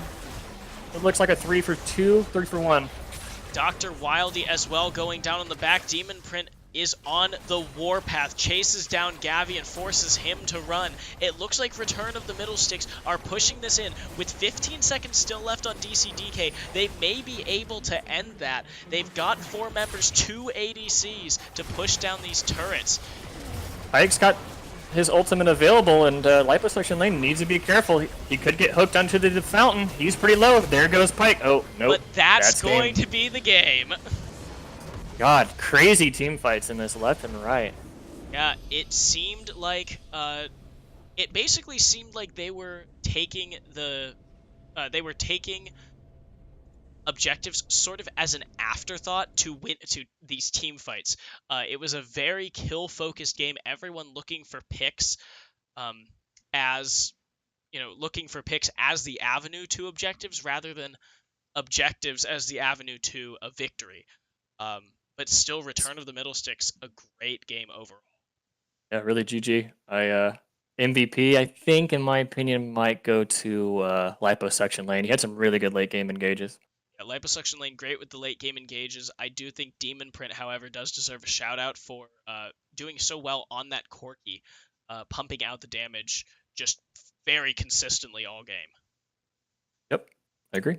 Yeah, so the GG's. next game that we will have after we come back is Propulsion versus Team Fish Taco. So don't go anywhere. We will be right back.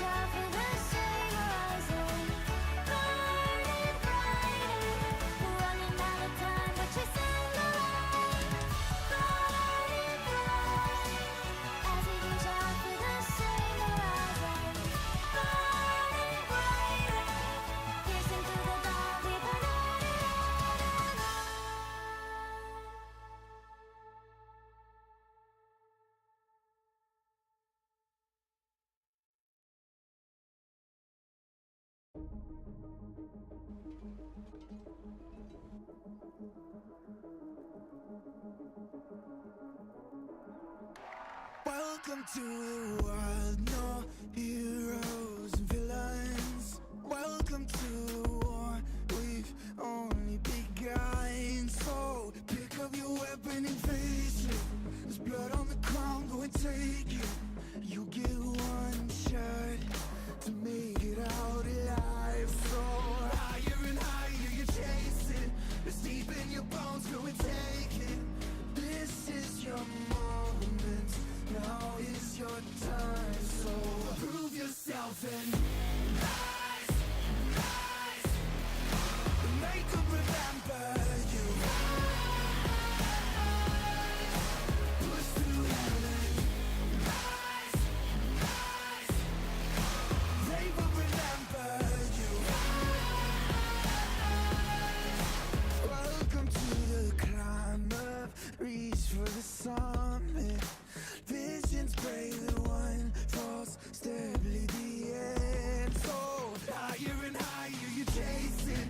It's deep in your blood, go and take it. This is your moment. Take to the skies, go. Prove yourself and rise, rise. Make them remember you.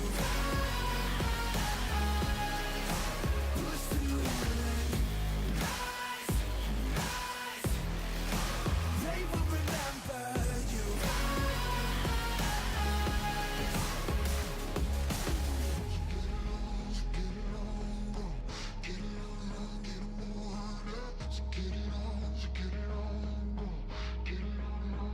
It is you fight among the dead beneath the dirt.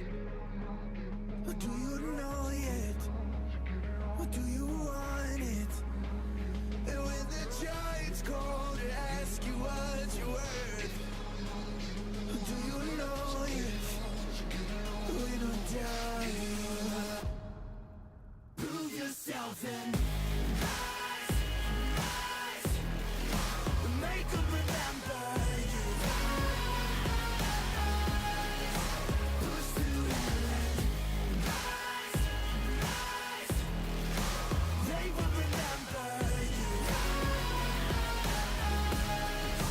Prove yourself and rise, rise. Pick up your weapon and face it. Rise,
And we are back. We just saw Return of the Middle Sticks take down Unlucky Retribution, and now we are about to hop back into game for Propulsion versus Team Fish Taco. Yeah, this is looking like an interesting matchup. You want to move Kaisa down one? Oh yeah. There we go. Cool. Yeah, looking like you can say the first one.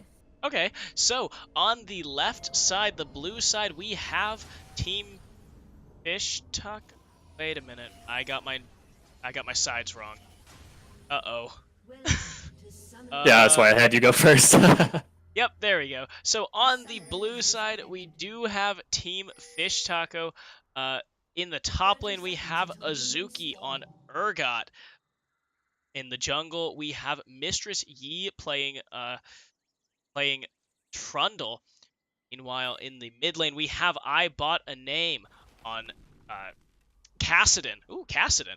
And then in the bot lane, Demon Repent and Lola you playing Kaisa and Alistar.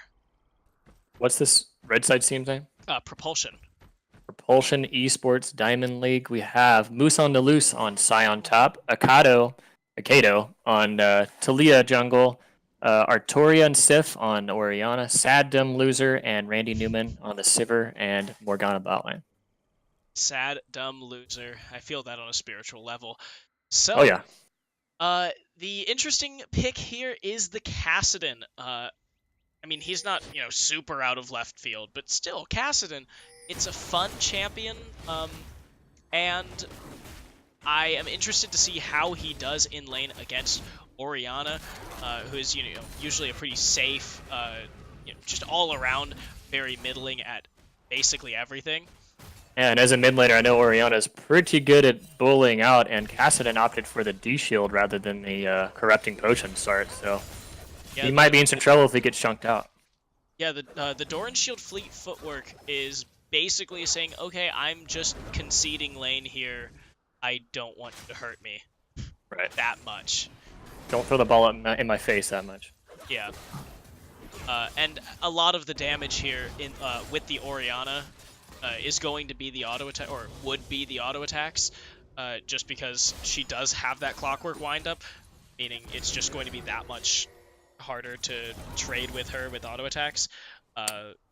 So the Doran Shield going to mitigate a fair amount of that. Yeah, the differences in team comps here, you have practically 3 tanks on the side of Team Fish Taco and only 1 on the side of Propulsion. So we're going to see how that plays out in these team fights. Yeah, it does look like Propulsion's team is more of a run it down. Ooh, Alistar combo discard for us for me again. Oh, yeah, okay, so now Demon Repent going to have to use the heal to run away as Randy Newman's Ignite goes down on him. Sad Dumb Loser also with the Ignite, but not going to use the heal. So you just scored back.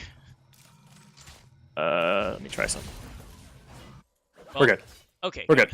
Good. So let's look at summoners. We've got a heal out from Demon Repent, an Ignite out from Alistar, and an Ignite out from Randy Newman. So let's see what kind of backs we're looking at here when Sad Dumb Loser goes back here. It's going to be in Propulsion's favor right now, this lane. That's a 6-5 CS lead for Propulsion, as well as having the Summoner spell advantage. Gank from the Trundle got the flash out of Moose on the Loose here. Urgot's wave is pushing towards him, luckily, but his flash is down, so you'll have to watch out for a repeat gank. Yeah, from Mr. C. Yeah, I'm smelling the repeat. Urgot getting ahead early is going to be a great thing for Fish Taco to have.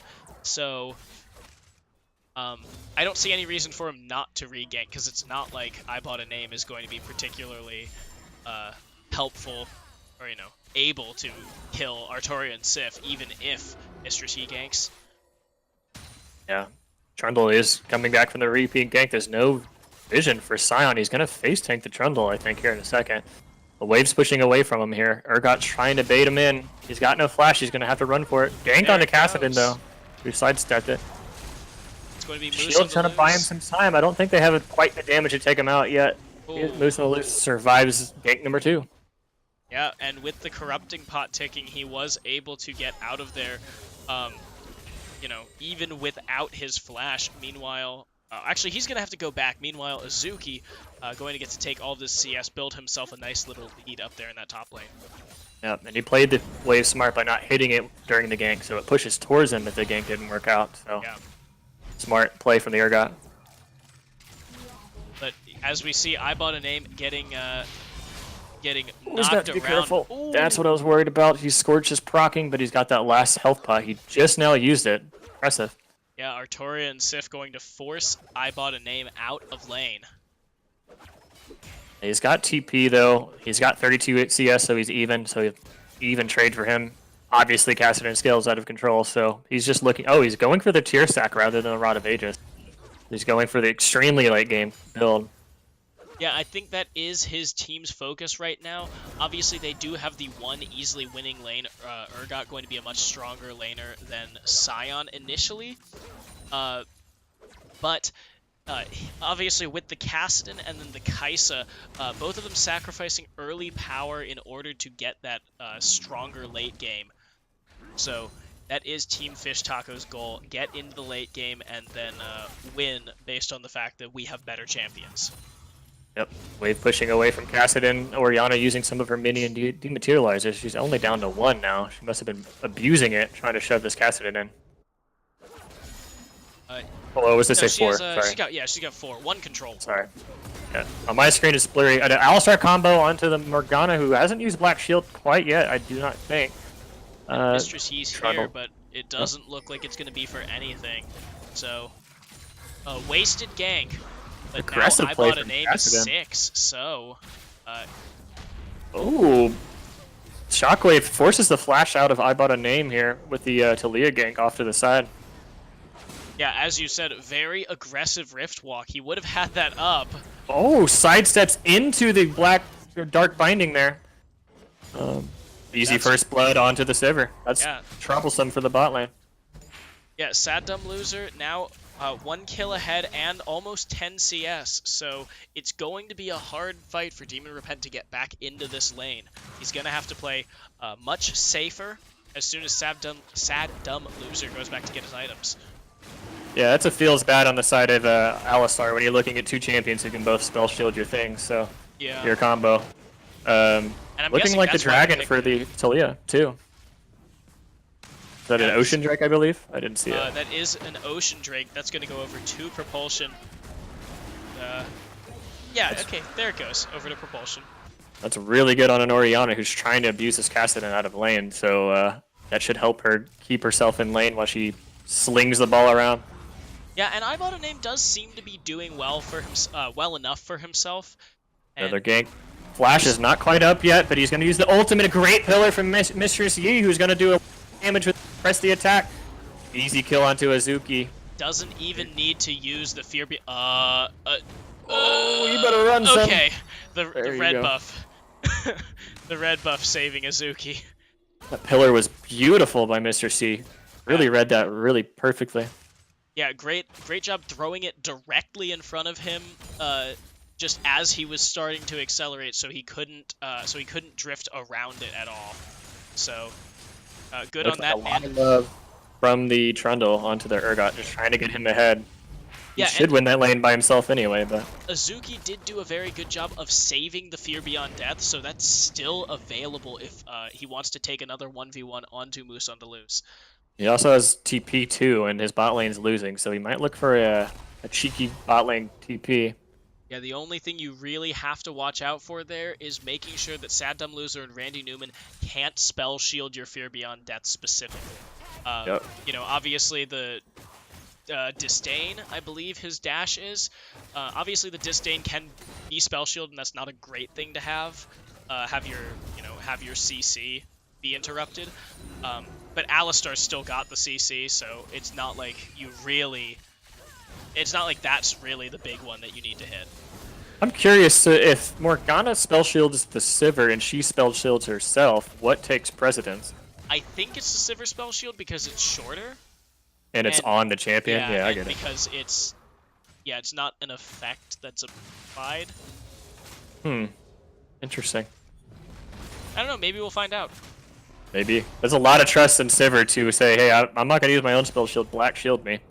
Yeah, But- I I think that is why they ended up taking the Sivir and Morgana, both of the spell shields, just because they knew that, you know, just having one isn't really enough if you engages on both of them. So. Yep. With the Alistar combo, you spell shield the headbutt, but you don't spell shield the pulverize. Yeah, and that is the one thing with the Sivir spell shield. You're right.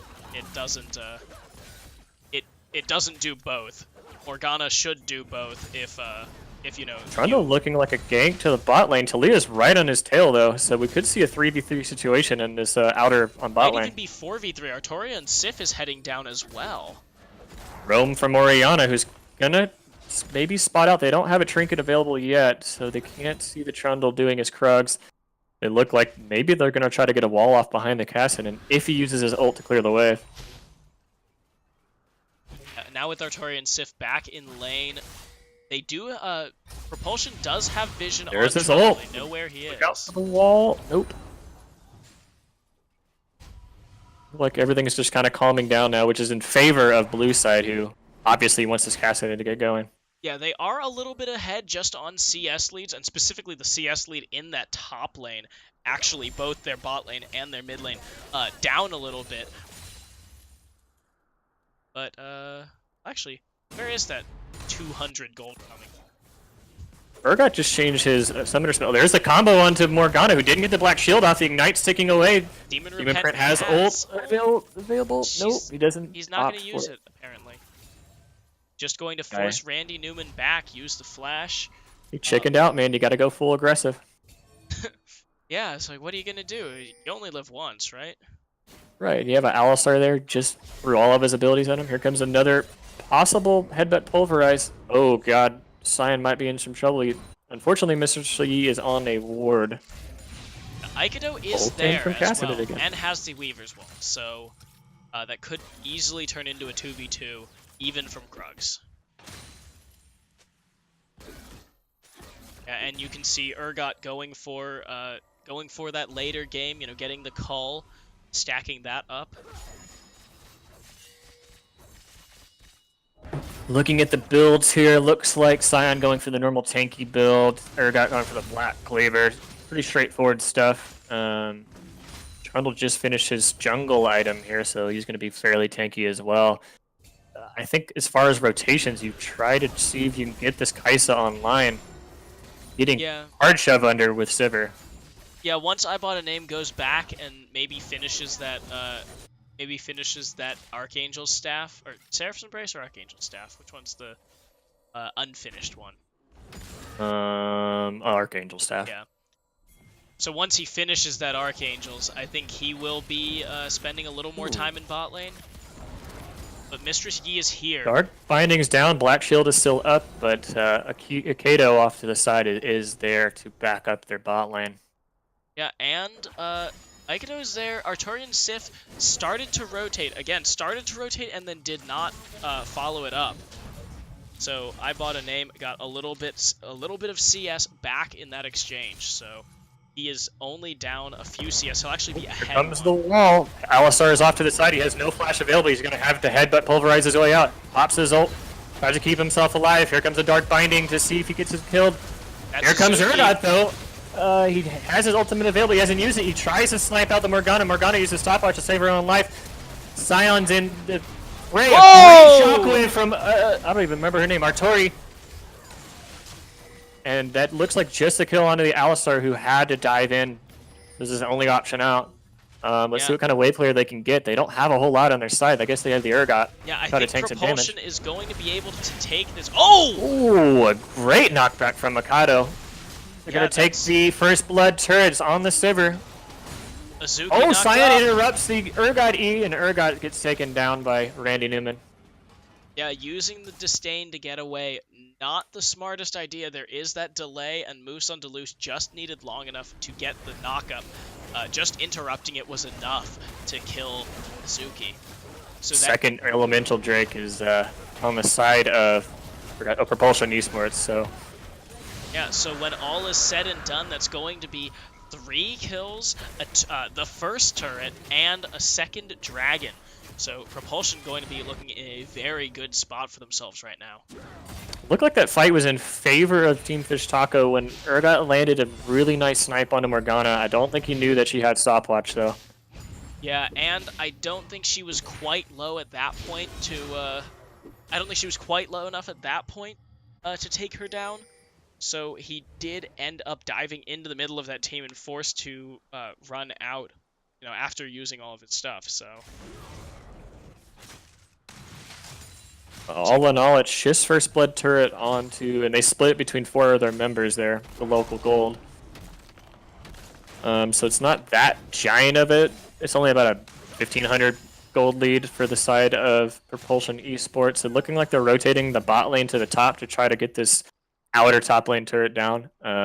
Bot lane for the side of Team Fish Taco is going to stay bot though. Yeah, and I think that is going to, again, work to Propulsion's advantage. They just look like they're in much more of a comfortable spot here. 3,000, almost, no, 2,500 gold ahead. Almost. That's just 2, isn't it? But yep. With this tower going down, which it should very soon, due to Sad Dumb Loser getting so much free damage, yeah, that's gonna be the 2,500 now. 150 CS on the Sivir. She just got 2 turrets in about 4 minutes. She's probably got a nice cash grab when she goes back here. Let's check it out. Yeah, she's got 900 gold right now. Total 67. Yeah, she's probably going to finish that Zeal item soonish, and then she's going to be fully online. Yeah, I think they might be able to get this tower here, or at least force a fight for it. Oh, fantastic shockwave from RDO that starts the fight here. Sion gets his ult interrupted by the fantastic pillar by Mr. Yi as a disengage, but that's all they needed. Here comes the Rift Herald, though. I don't see what kind of wave clear they have. Cassidy would have to ult in. That's death. Mr. Yi, a great flash forward by Akato, gets knocked back with the Talia into the stone field or whatever that one's so called. That's going to be 2 turrets now, as well as 2 kills. They're going to get that extra charge by the Rift Herald onto the turret, and that's the engage. Alistar engages when, although the Mr. C is dead. I don't think you realize that that's pretty much a death sentence when you dive in with nobody to back you up. Yeah, Aston is not going to dive in just yet. Just trying to force them off the turret, but Team Fish Taco not able to. They're still trying. Ooh, another good Azuki. knockback. He's hitting knockbacks left and right with his Talia. He's doing a lot of work in these team fights. That's about 3 turrets in 7 minutes for Propulsion Esports. Team Fish Taco needs to figure out their wave clear situation. Yeah, they got 2 turrets right there in the mid lane, as well as getting so much damage off on that inhibitor turret. They take 3 kills as well on Mistress Yi, Lol at You, and Demon Repent. So now they are sitting very pretty at 5,500 gold ahead. And this is looking like Propulsion's game more and more by the minute. I agree. Scaling as far as Orianna and Sivir, not a problem, not an issue. Ascendant's really not getting too much farm. He decides to go bot lane to try to get himself some solo XP. He is level 11, so he's got a level 2 ultimate. Let's see what kind of work he's going to be able to do. He hasn't quite dived in yet, because if he does, he's just going to get instantly blown up by the Talia. It's extremely fed.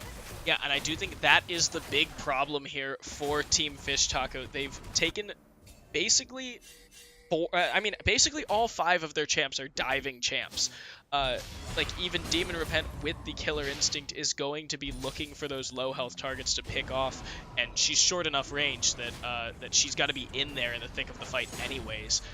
So with 5 diving champs, you can't really be behind, or else you dive in and you immediately get blown up by the shockwave, which we saw the 3-man shockwave taking out basically the entirety of Fish Taco's damage. Yep, and I'm curious to see how champion select worked on the side of Team Fish Taco. If they picked the cast in an early or late, when you pick a champion like that, you have to make sure you have wave clear, like a Sivir on the side of Propulsion. So really been an issue for them throughout this entire game. Yeah, and as nice as it is to think, oh well, Kaisa will be able to wave clear enough with the Acathian Rain, it doesn't come online until much later than you really need. She doesn't want to step up to a Yeah. minion wave with a Scion right freaking there, who's just going to tank all the Yeah, she's damage just anyway. She can, in theory. It just should never work like that because she'll just get blown up. Let that be a note to the other teams. If you're picking Kassadin, Yeah. do a wave clear check. Here comes the wall to kind of zone them off so they can get the inhibitor turret. Alistar and Kassadin are off to their sides by themselves. Let's see if they engage on him. No, they're going to try to focus his inhibitor. Ooh. A knockback onto the Alistar has no... Or actually, he did have flash. It didn't react in time. Great work just to focus the inhibitor and get out. They still have Sivir ultimate available as a disengage. There it goes. They're going to go on to the Urgot, who does have flash available. Morgana flashing forward to get an engage going. Ignite ticking down on the Urgot. Let's see if they can take him down. Fear Beyond Death onto the Orianna, who is... Is it going to work? No, it actually procced off of her. Kassadin diving forward, and that's what I was talking about. He dives forward, gets instantly deleted. Great work from Propulsion. An Artoria and Sif lived between between Randy, or actually it was mostly Randy Newman with the Black Shield, and then getting the Summon Airy proc off on Artoria and Sif. It kept him alive just a little bit. And Sad Dumb Loser as well, using the heal, I believe it was, in order to save his mid laner.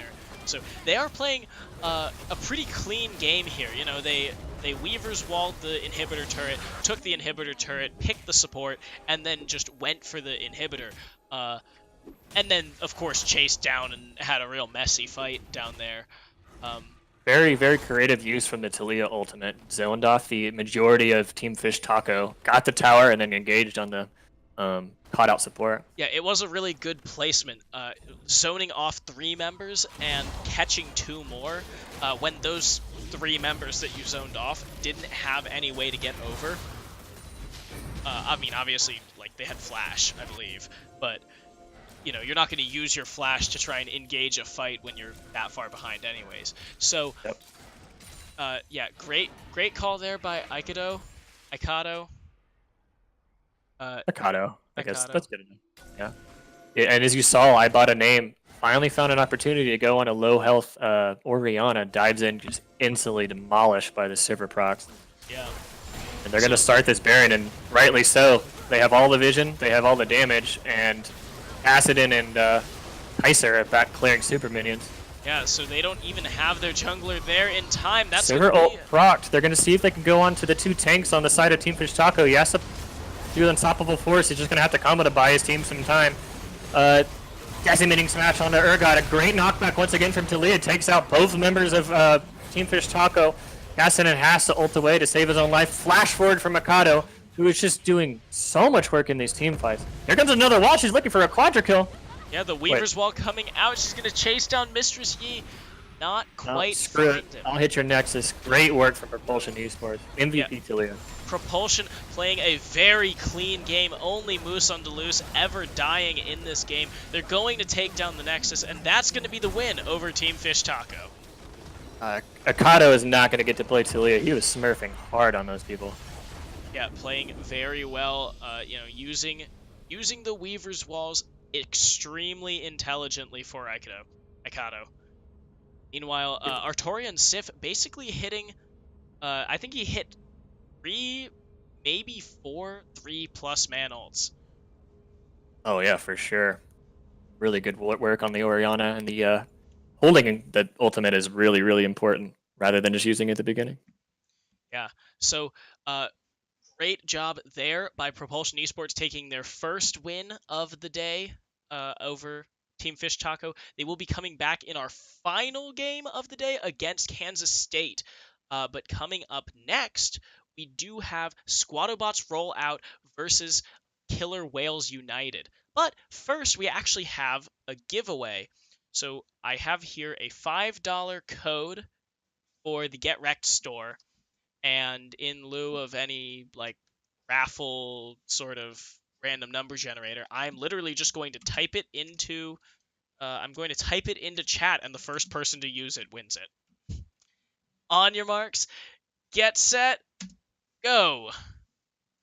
So that is going to be it worked, and you see it there. You better have something to use it for. But while you figure out what you're going to use it for, we are going to take a quick break. We will Be right back.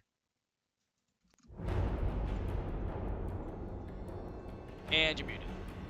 Oh, wait. Ah.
Okay, well, we're back anyways. This is the, what is it? Squadobots Rollout versus Killer Whales United game. So, on the blue side, we do have Squadobots Rollout. Formerly Sweet Anime Thighs, but, you know, they're back, and, hopefully... You can change your team's name in the middle of the season? There were extenuating circumstances. Half the team didn't pay, so the other half made a new team. Oh, Killer. I played this guy. He was in one of my games earlier this week, just randomly. So we do have on blue side Squadobots Rollout X, S.Money X on Jax, Spy Kid 810 playing Rammus, Killer on Ari in the mid lane, and in the bot lane we have the lovers duo Phoenix Glory and No Fear Matson. And it's Killer Whales United, correct? Killer Whales United, yes. All right, we have We Like Fortnite on Renekton, Unplug Bug on J4, Shakiro. They're we have a gonna level 1 fight. They're gonna fight. Rakan hits a giant W to start off the fight. Ignite's ticking down onto the Renekton. Renekton gets taken down by God, too much action at once. Turbo Enter ADC is got caught by the Rammus here. Sorry, I was not paying attention when this started. Wait a minute, is that a bot lane? Victor, That's yep. Turbo Enter Victor. ADC, living up to his name. Already in Ooh. a minute into the game. Zed gets taken down too. Oh my, that's gonna be 4 kills in a minute and a half. We have 3 of those kills going over to Squadobots Rollout. I get on the side of blue. You're like, yeah, let's invade. We have Rammus, we have Jax, we have Ari, we have all these options. What's the point of invading on red? Don't really see what they're gonna do. The memes? Maybe Renekton starts with a W. Like, even then, that would screw him in lane. I did not finish here. We had Shikoro on Zed, Turbo Enter 80 carry on bot lane Victor, and Crazy Legs on Fiddle. So that is a Victor Fiddlesticks bot lane. Fiddlesticks support, something we have seen before.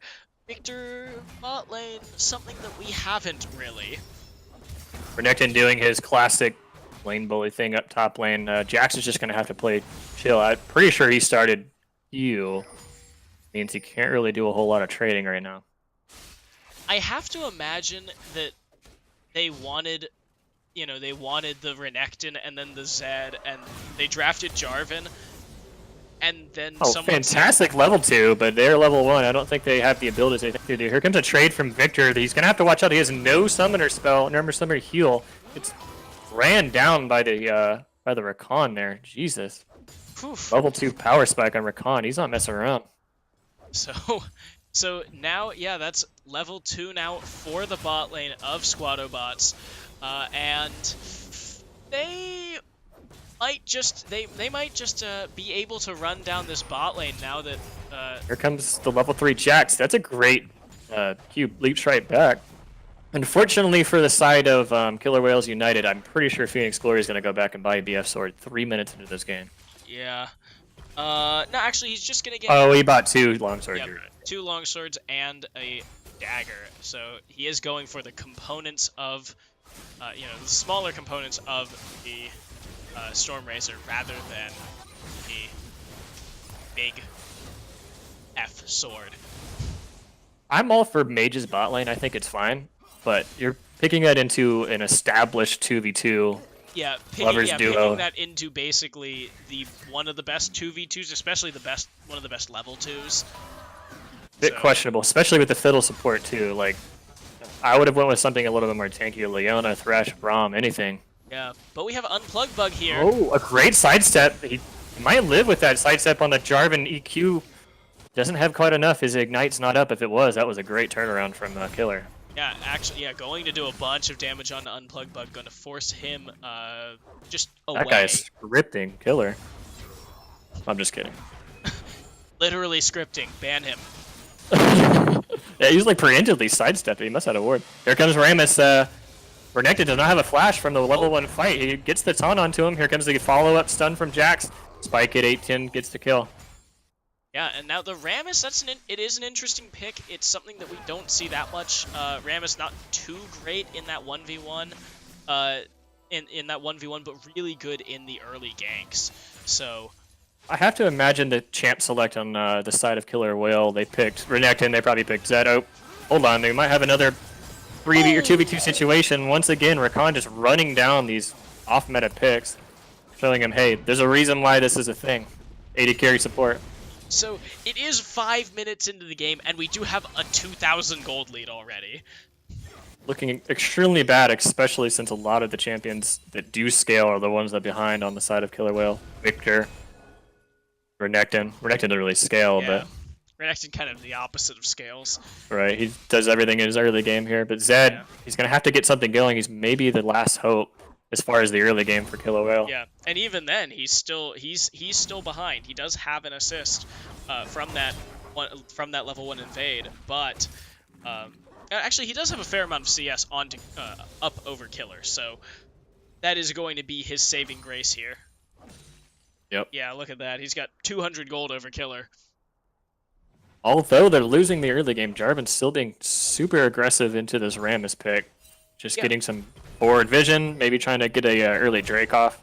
As well being ahead in CS, Rammus is, like a strong clearer, but not a fast clearer. Oh! Yeah, he had to flash. He does not realize he's level 6. Renekton's going to run him down. Flash takes down S. Money. Clean kill. Yeah, he is going to, both of them are going to burn their flashes. Jax does not end up using his Grandmaster's Might for the active. So, nope. You could tell the second S. Money realized he's level 6, you flash away, but it was, yeah. it was too late. So here comes Zed to see what kind of outplay he can have. It's the Electrocute proc. He could take that W in and ult in. yeah, he does have his ultimate up as well as Ignite. There That's it going goes. to be it. Here comes the Ignite. Let's see if he can get the Q. Nice Q. I don't think that's going to be enough, though. I think Baylor saved himself with that charm. Yeah, not quite enough to kill the Killer, but enough to get the Killer to go back. Oh, a flash in. He gets the kill. That's just a BM back. I think he's just gonna get the kill over. No, actually, that's beneficial to Zed. He gave the kill over to the support. I do not think that I don't think the turret was going to aggro him for the last shot, so I think Matson was in the right there. But of course, there's no way to prove either way. Oh, here comes Rammus. He's got the speed shrine. Oh, I thought he was going towards the Victor, who has cleanse. Oh yeah, I did too. Now they're just going to take the dragon. That's going to be an Infernal Drake, so that's pretty big for them. Yeah, and I would say get used to this scene because Rakan and Zai are super fed. They can play all their fights here down by the dragon. The dragon comes in and takes it and flashes out. Clean steal from Unplugged Bug. Yeah, no fear Matson missing the grand entrance. So oh my god, Unplugged Bug. Money just gets ran down by the what is his name? I can't see it. We like Fortnite. We like Fortnite. Of course. Oh, Jarvan gets caught out in the red side jungle. He decides to go in and Demacian Justice onto him. I forgot what that one's called. Cataclysm. Cataclysm. I think spy Demacian hit. Justice is cool. Demacian Justice is Garen's ult. Oh god. Yeah, that's why it's cool. But yeah, it gets confusing because they both scream Demacia. Actually, fun fact, Garen does not say Demacia when he ults. The only time he says Demacia is when he uses his W. Interesting. Oh yeah, I guess that's true. I have level 7 on Garen. You think I would know that? But I'm pretty sure I have champion voices turned all the way down. Yeah, I just kind of assume that Garen players play with their headphones off and their monitor unplugged, and they still win the game somehow. So, and their poor E key. Their poor E key. their poor E key. It's actually it's a rock sitting on the E key. It's taped down, and it just constantly presses E for you. True. As far as the CS numbers, although Zed going in, I think he knows Ahri does not have Ignite here, so he could win that trade, but she ults away from the third shadow. Yeah, he wins the trade, but still cannot pick a kill up for himself. For as bad as their early game is, the Killer Whales is fighting their way back into this game. Here comes Rammus onto the Renekton. He's going to have to 2v1, but somehow Fiddle is up in the top lane. Oh, that's a 3v1 Rammus has no now. Flash, Cataclysm. No, doesn't even need it. Just hit Spike at 810. Yeah, as we said, the 2,000 gold lead in 5 minutes is now within 100 gold back at 10. So Yep. I'm thinking Jarvan's starting to realize that he can just EQ a lot of these people, and there's enough damage on the side of their team to just take them down. Yeah, they all seem Oh god, S.Money's no. back again. He pops the ult to try to get some resistances here. Who's tanking the turret? It is No, it's actually the Fiddlesticks who does a good job of keeping the aggro while his teammates clean up the kill. Yeah, definitely the best one there to tank the turret, and Killer Whales knows it as well as we do, so great turret dive there. For a 4,000 gold lead, Killer Whales United now is in the lead 1,500 gold. That is incredible. Yeah, it definitely bounced back, and in the space of 5 minutes. And that's not even just 5 minutes in general. That's the second 5 minutes of the game. If I was Phoenix Glory and their team started giving away kills, they'd be like, everyone just chill, I'll carry. And that's not the case anymore. Yeah, if I'm Phoenix Glory, I'm smacking my face against the keyboard at this point. I'm like, what are you doing? This is the League of Legends special. Oh, he's got ultimate available, but he didn't take the shadow. Oh, a flash in from Ari. Does he realize he has ult? I think that he did. That's going to be a trade kill for both. I mean, decent outplay from Killer, but I would have just taken the ultimate away. I think that is a good trade. Yeah. So now, actually, they're looking to siege the mid lane tower. Spy Kids is level 6.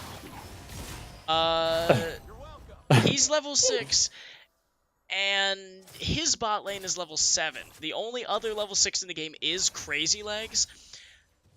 He hasn't been farming very well, and by hasn't been farming very well, I mean he has 45 CS at 11.5 minutes. So he, I guess he is just giving up his farm in lieu of, you know, running around the map and helping his teammates.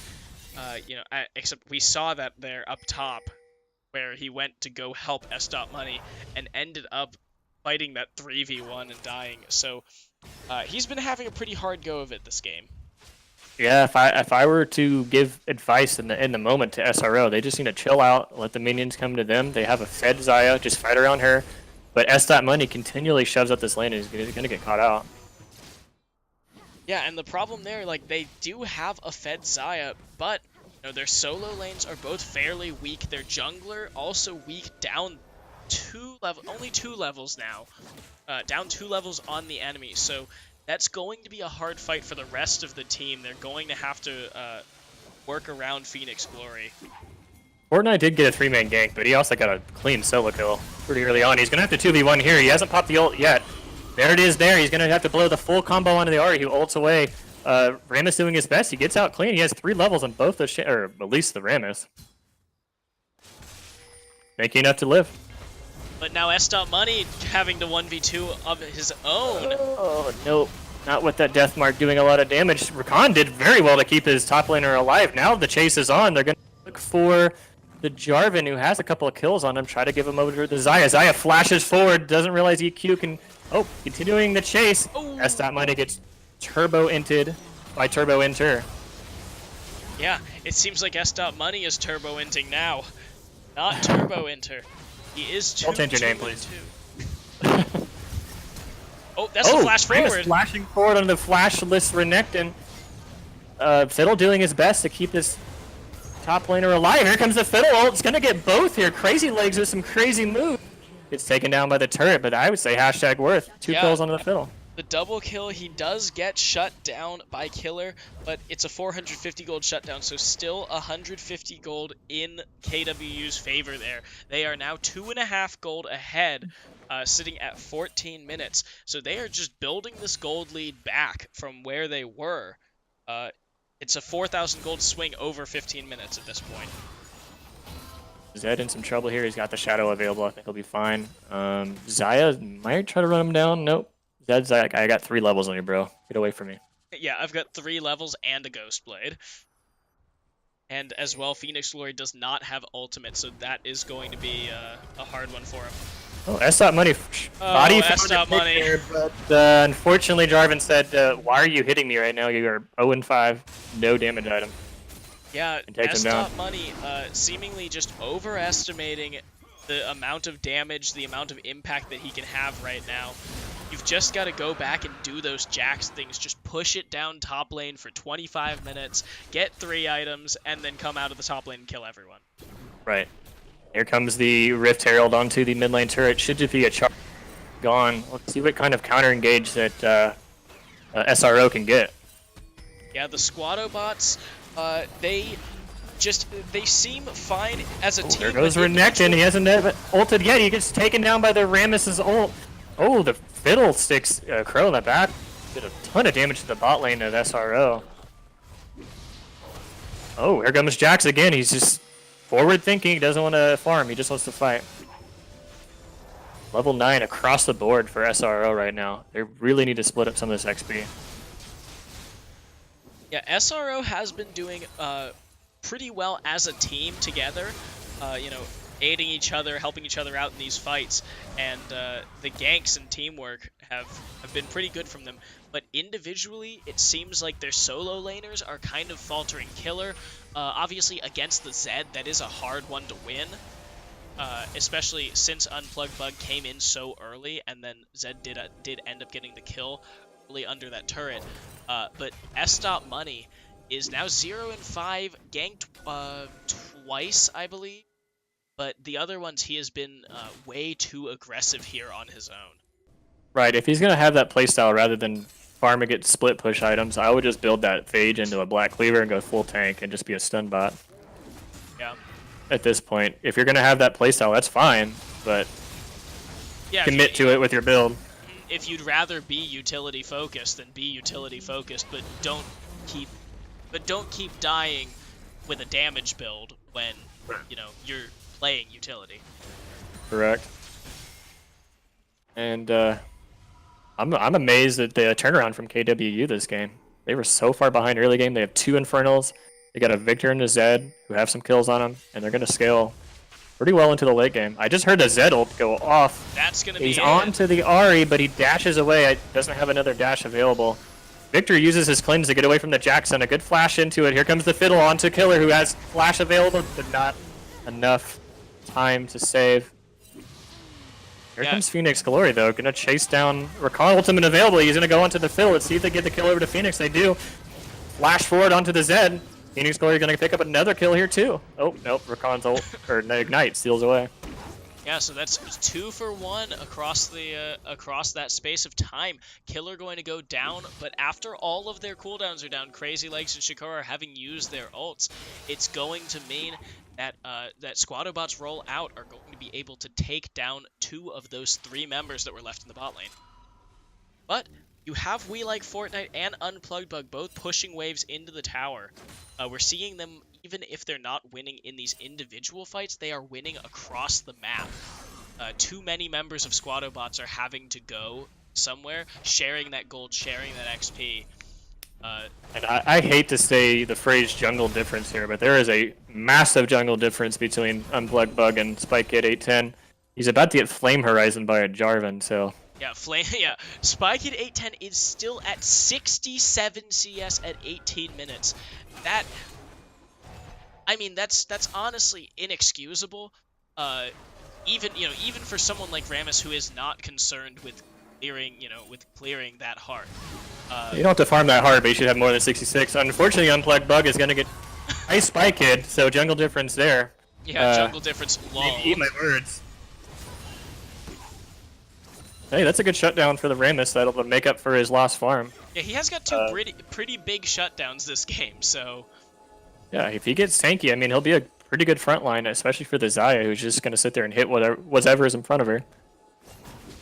And despite all of these, despite all of this difference that we're seeing between Squadobots and Killer Whales, it's still only a 2,000 gold lead. Oh! Oh, Rakan ults forward right into the Fiddle ult, though. The Xayah is doing well enough damage to take everybody out. A great flashback. Also, an awesome shadow back from Zed to keep himself alive. Here comes Renekton, though. He's going to flash in, ult, stun onto the Xayah. Xayah's got enough peel, though, to take him out. Spike Kid and Rakan both just taunted the big croc right off of her. And the Squadobots turn that around beautifully. 3 for nothing, and they're about to get a second tower. Another great charm and Jarvan actually turbo-inting himself. That's going to be 4 kills and 2 towers. No Fear Matson doing so much work in that team fight. The quickness, the recombo going out early, taking down Turbo Inter and then Crazy Legs. Unplugged Bug, did he die? Oh wait, no, he died earlier. He died in a river and then spawned and then died when he got back. Yeah.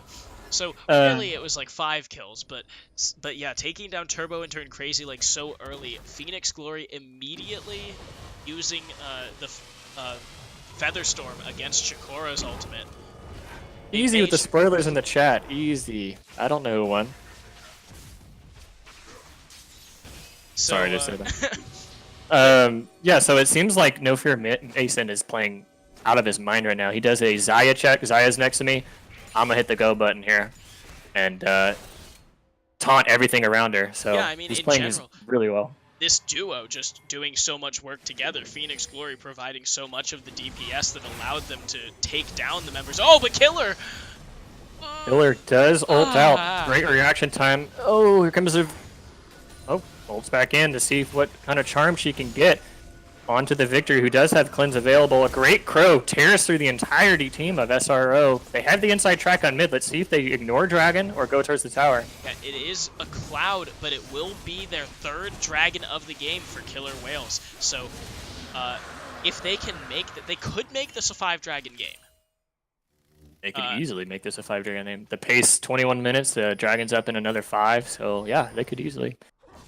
That would be pretty impressive too. That could be their win condition. Just say, hey, we're gonna have Drake control. Let them have Baron control if they start Baron. Yeah, if it's a question between Squadobots could have Baron or No Fear Mason's caught out here. So is the Ahri. Dad's gonna do a lot of AOE damage there. He gets both those kills. However, Phoenix Glory is untouched in the backline. He's in the middle of the Fiddlesticks ult. He's in the gravity field too. He's taking down Victor, and so does Money by the Zed. Yeah, that was an unfortunate catch. Killer and No Fear Matson together in the blue side jungle, but they get caught by too many members of Killer Whales United. Then Money going in after the fact was extremely questionable. Phoenix Glory as well, just in the wrong place at the wrong time, was unfortunate enough to be stuck there with Money. Spy Kid, the only person that was able to make it out, simply because he wasn't in the fight. Yep, they didn't do the Xayah check. If Xayah's not next to you, do not fight that team, because they will absolutely destroy you, especially with a Victor and a Zed, both doing massive AoE in the jungle. Yeah, and Unplugged Bug catching both Killer and No Fear Matson in the Cataclysm meant that they were definitely stuck there, not able to get out. At this point, you are Xayah's chess pieces. You just stand around here and you charm people, you taunt people. She is That's your win condition. The Queen is the most powerful piece on the board, but if she doesn't have any support, you all lose. Basically it. I mean, Zed's gonna diver, you're gonna have Jarvan diver, you're gonna have Renekton diver, so literally just stand around that champion. Yeah, meanwhile, on the side of Killer Whales United, it's not so much that any of them particularly have a queen, but it's like they've got a bunch of rooks just standing around. And maybe a pawn or two, or maybe a knight or two. They are all contributing pretty equally to this game. Each of them having their own high moments here. I like the chess metaphor there. Oh, worked thanks. pretty well. Rooks, they move in a straight line, and that's exactly what Jarvan and Renekton are going to do. Onto this, looking like they might have found a pick on Jarvan. He EQs his way out of the danger there. Yeah, I mean, you've got your Rooks, Jarvan, Renekton, all of them just kind of running it, running directly in. They're not trying to do anything sneaky. And then Crazy Legs, he's a knight. He's moving a little weirder. He's coming out from everywhere. There you go. AWU looking like they're going to use the Siege minion, Baron up, just get some chip damage onto the inner tower. Yeah, they do have the Baron minion, so that's going to be a pretty... Oh, EQ onto Ahri, who has to flash away. She's ulting too. Zed ults onto the Rakan, which is kind of questionable. Not the Xayah, who is still untouched. She uses her ult to keep herself alive.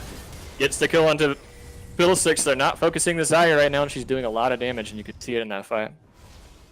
Yeah, that's going to be a 1-for-1, the support for the mid laner. And honestly, at this point, I'm not sure who's actually more valuable right now. Crazy Legs not having the Crow Storm anymore, that's going to be huge for Squattobot's team fight. He's not going to be able to engage and do all of that AoE damage that he has been doing in these fights, but at the same time, Killer is so much of the magic damage for Squattobots that I'm not sure which one was particularly more worth. I agree. I feel like that was the dream scenario for the Xayah. Nobody's using ults on her. She's just getting free auto attack after free auto attack. Crazy Legs, I don't know if he Zonya's there. He did get a nice ult in the back line, but he got immediately blown up. Yeah, I don't think he did Zonya's. It's still up, and I don't recall seeing him go gold. He was moving through that entire fight as Squattobots ran away from him, so. Oh, we have an interesting build I just saw in the chat. Renekton build a Triforce. That's the first time I think I've ever seen that on the champion. Yeah, without the mana, actually, I don't think it's that bad. Or I don't think it's bad. I mean, it's suboptimal. We're gonna see how it goes here. Especially since We Like Fortnite isn't really going for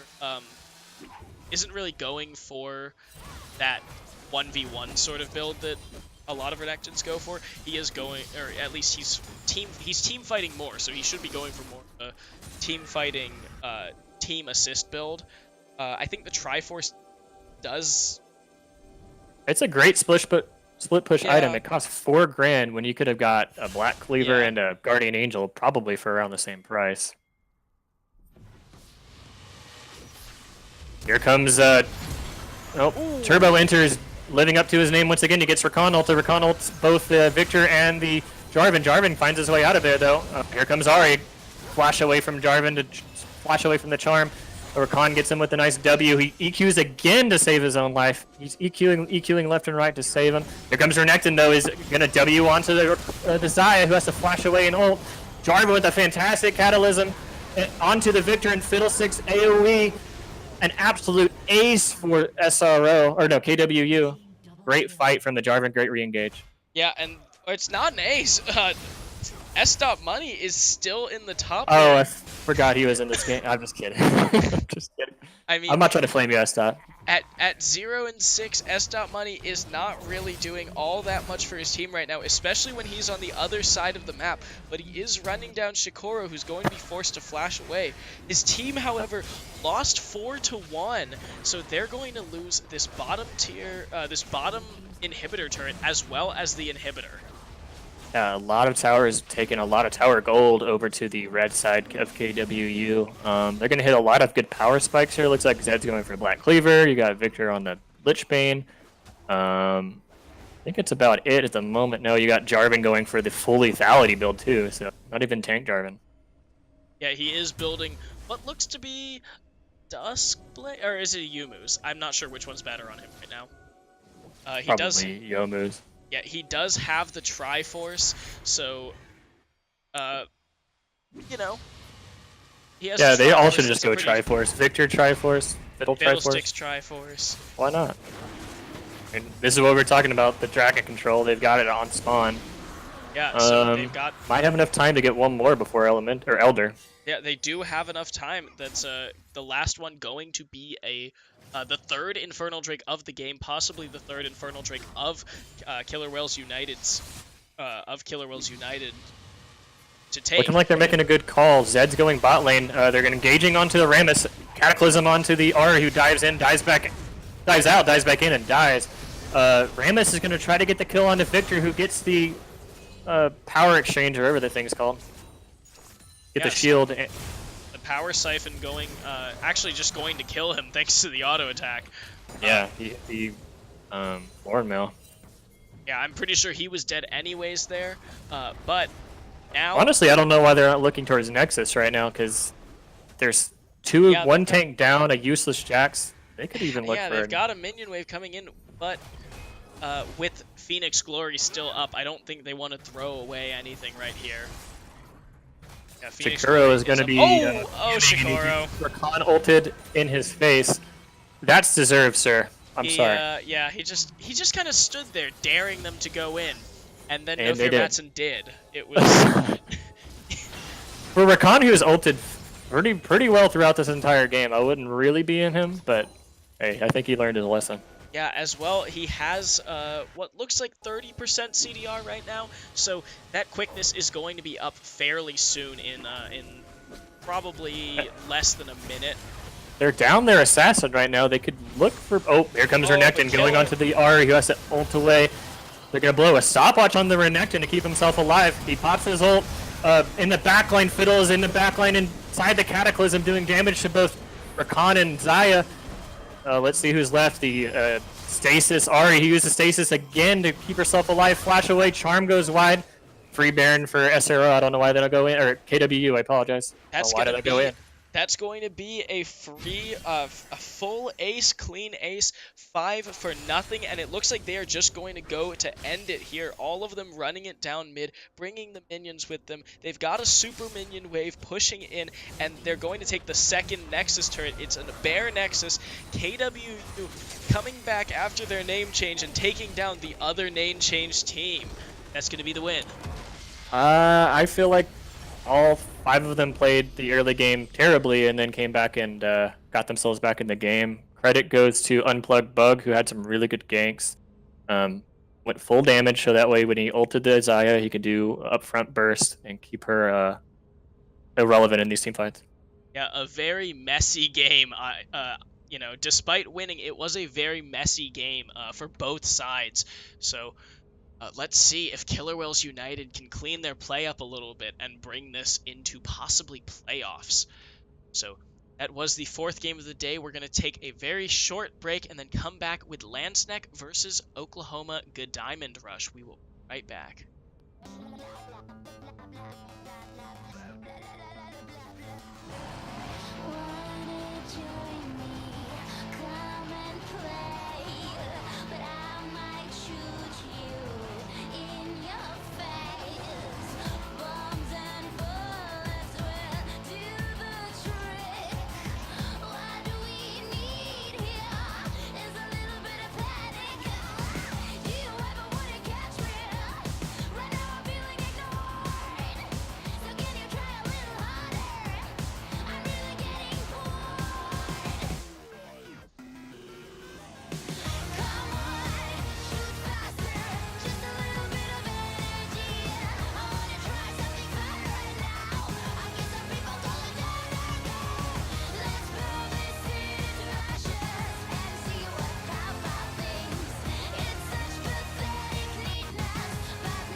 Legends never die when the world is calling you.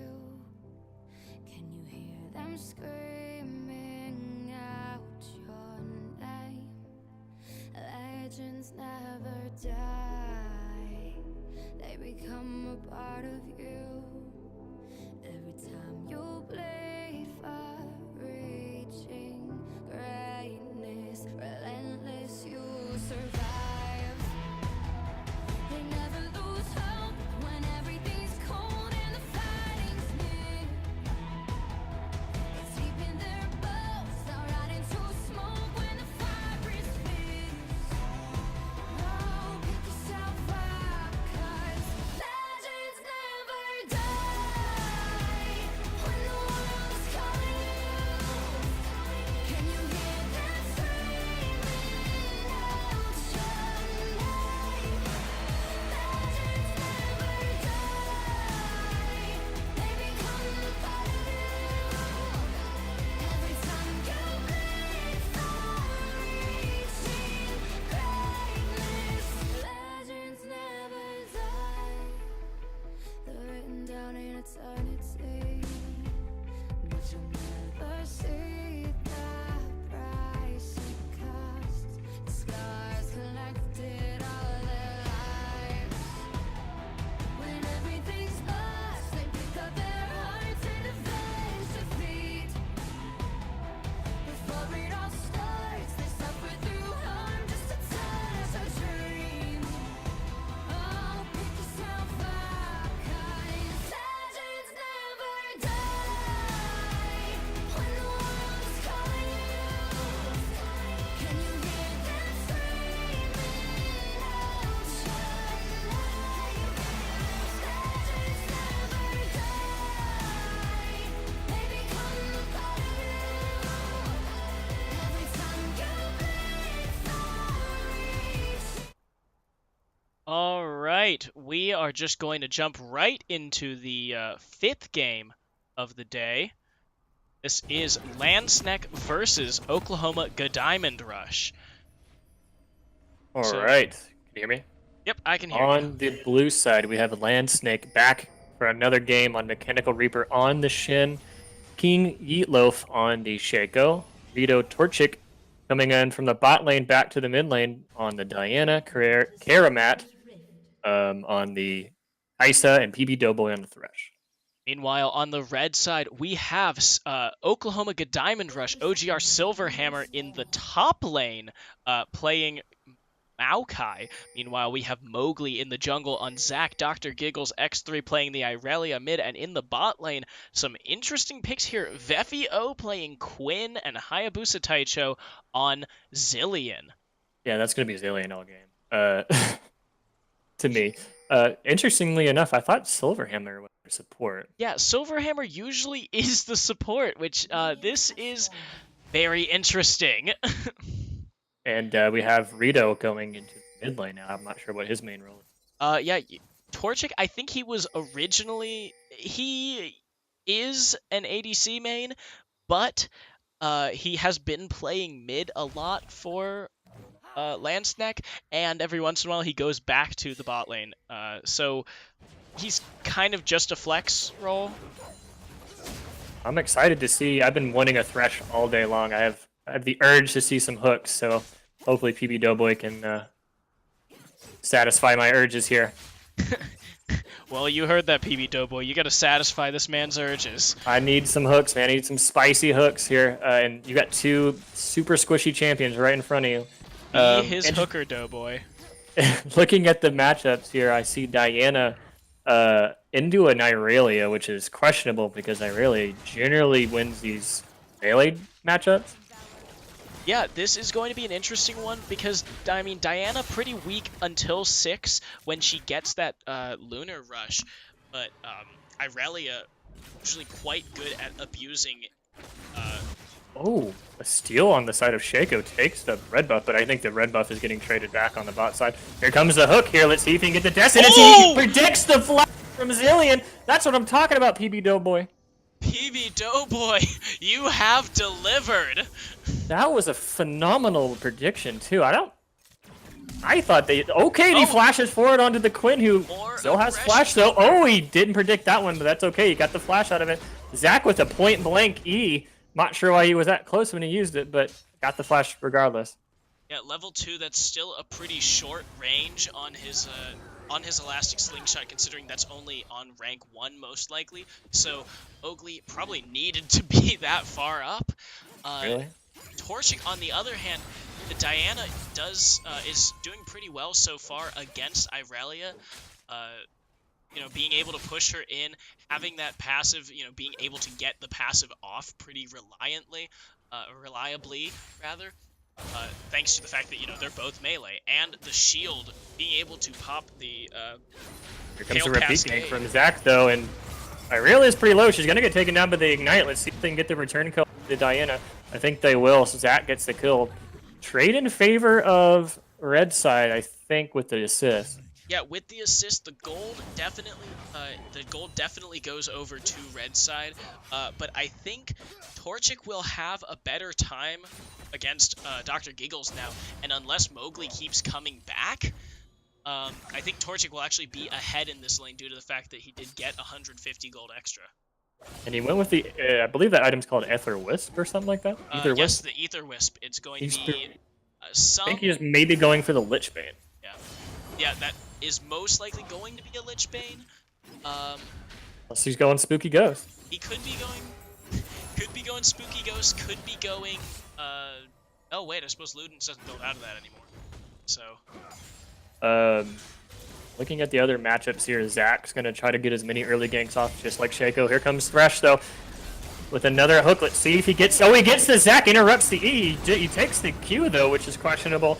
Zach gets a nice two-man knock-up onto the Shaco and Thresh. Thresh is pretty low. They're flashing for him. Quinn gets the kill, but Quinn's going to have to die for it. Zillion Bomb on top of the Shaco. Not enough damage, though. Zach still has his passive. And there it goes. Let's see if they TP to save his life. Yeah, Silverhammer does have TP. They might be able to. Oh, and they do it, yeah. TP. Let's see if they have enough damage to take him out after he spawns back, and he walks out. Not quite enough. The Shaco box going to do some damage, but not quite enough to take down Mowgli. That's still going to be a 1-for-1. PB Doughboy loses his life to Veffy, and then King Yeetloaf takes the kill onto Veffy in return. Maokai, who's already low on mana, decides to use his TP to save his boy. That's true friendship. That good guy Silverhammer saves Supporting us. from the top lane. Always a support, even if it's just in our hearts. He's got plenty of sustain with the 3 corrupting. I think he's fine though. He also has a total biscuit, so he's going to be doing fine in terms of mana. Oh, she hit 6. She has another ult charge. She doesn't have enough damage or ignite, I think, to take her out. But oh, actually, never mind. She has another ult charge too. Oh, she's out of mana though. And she's stunned. Here comes the E. Oh, Dr. Giggles played that fairly well, even though he wasn't even level 6 yet. Yeah, Torchic loses his life. I guess, underestimating. Perhaps he saw. I think he saw the Zac and thought he was dead anyway, Yeah. so he went in again. But underestimating the amount of damage that Dr. Giggles can do with his combo. Could have been satisfied with the flash, but when you're searching for the top, you can't be satisfied with anything, right? This is where the Zac will get kind of troublesome. If he gets a lot of kills, he'll get really tanky. Yeah, and he can gank from anywhere. Yeah, as soon as he hits that level 9, that's gonna be the his max potential for ganking. He's gonna have the longest range that he possible. Doughboy's gonna. Oh, and Shin's coming in on the invisible Shaco. Quinn's got no flash. She's gonna die to Karamat. Clean kill. I'm not sure it was a bit overkill, but still got the kill regardless. Another trade in the mid lane here. Irelia still has her ult. She hasn't used it yet. She's trying to see what she can get out of full cooldown. She gets the stun. Let's see if she pops the ult. Yeah. Oh, she misses it. Goes wide, but still gets the kill because that champion's busted. I think it was more than Torching. Reaper. That's just cheeky. Oh, yeah. What did he get in? Oh, he has Spellbook. Interesting from the Shin. Yeah, so Rito Torchic, again with another solo kill, getting solo killed rather by Dr. Giggles.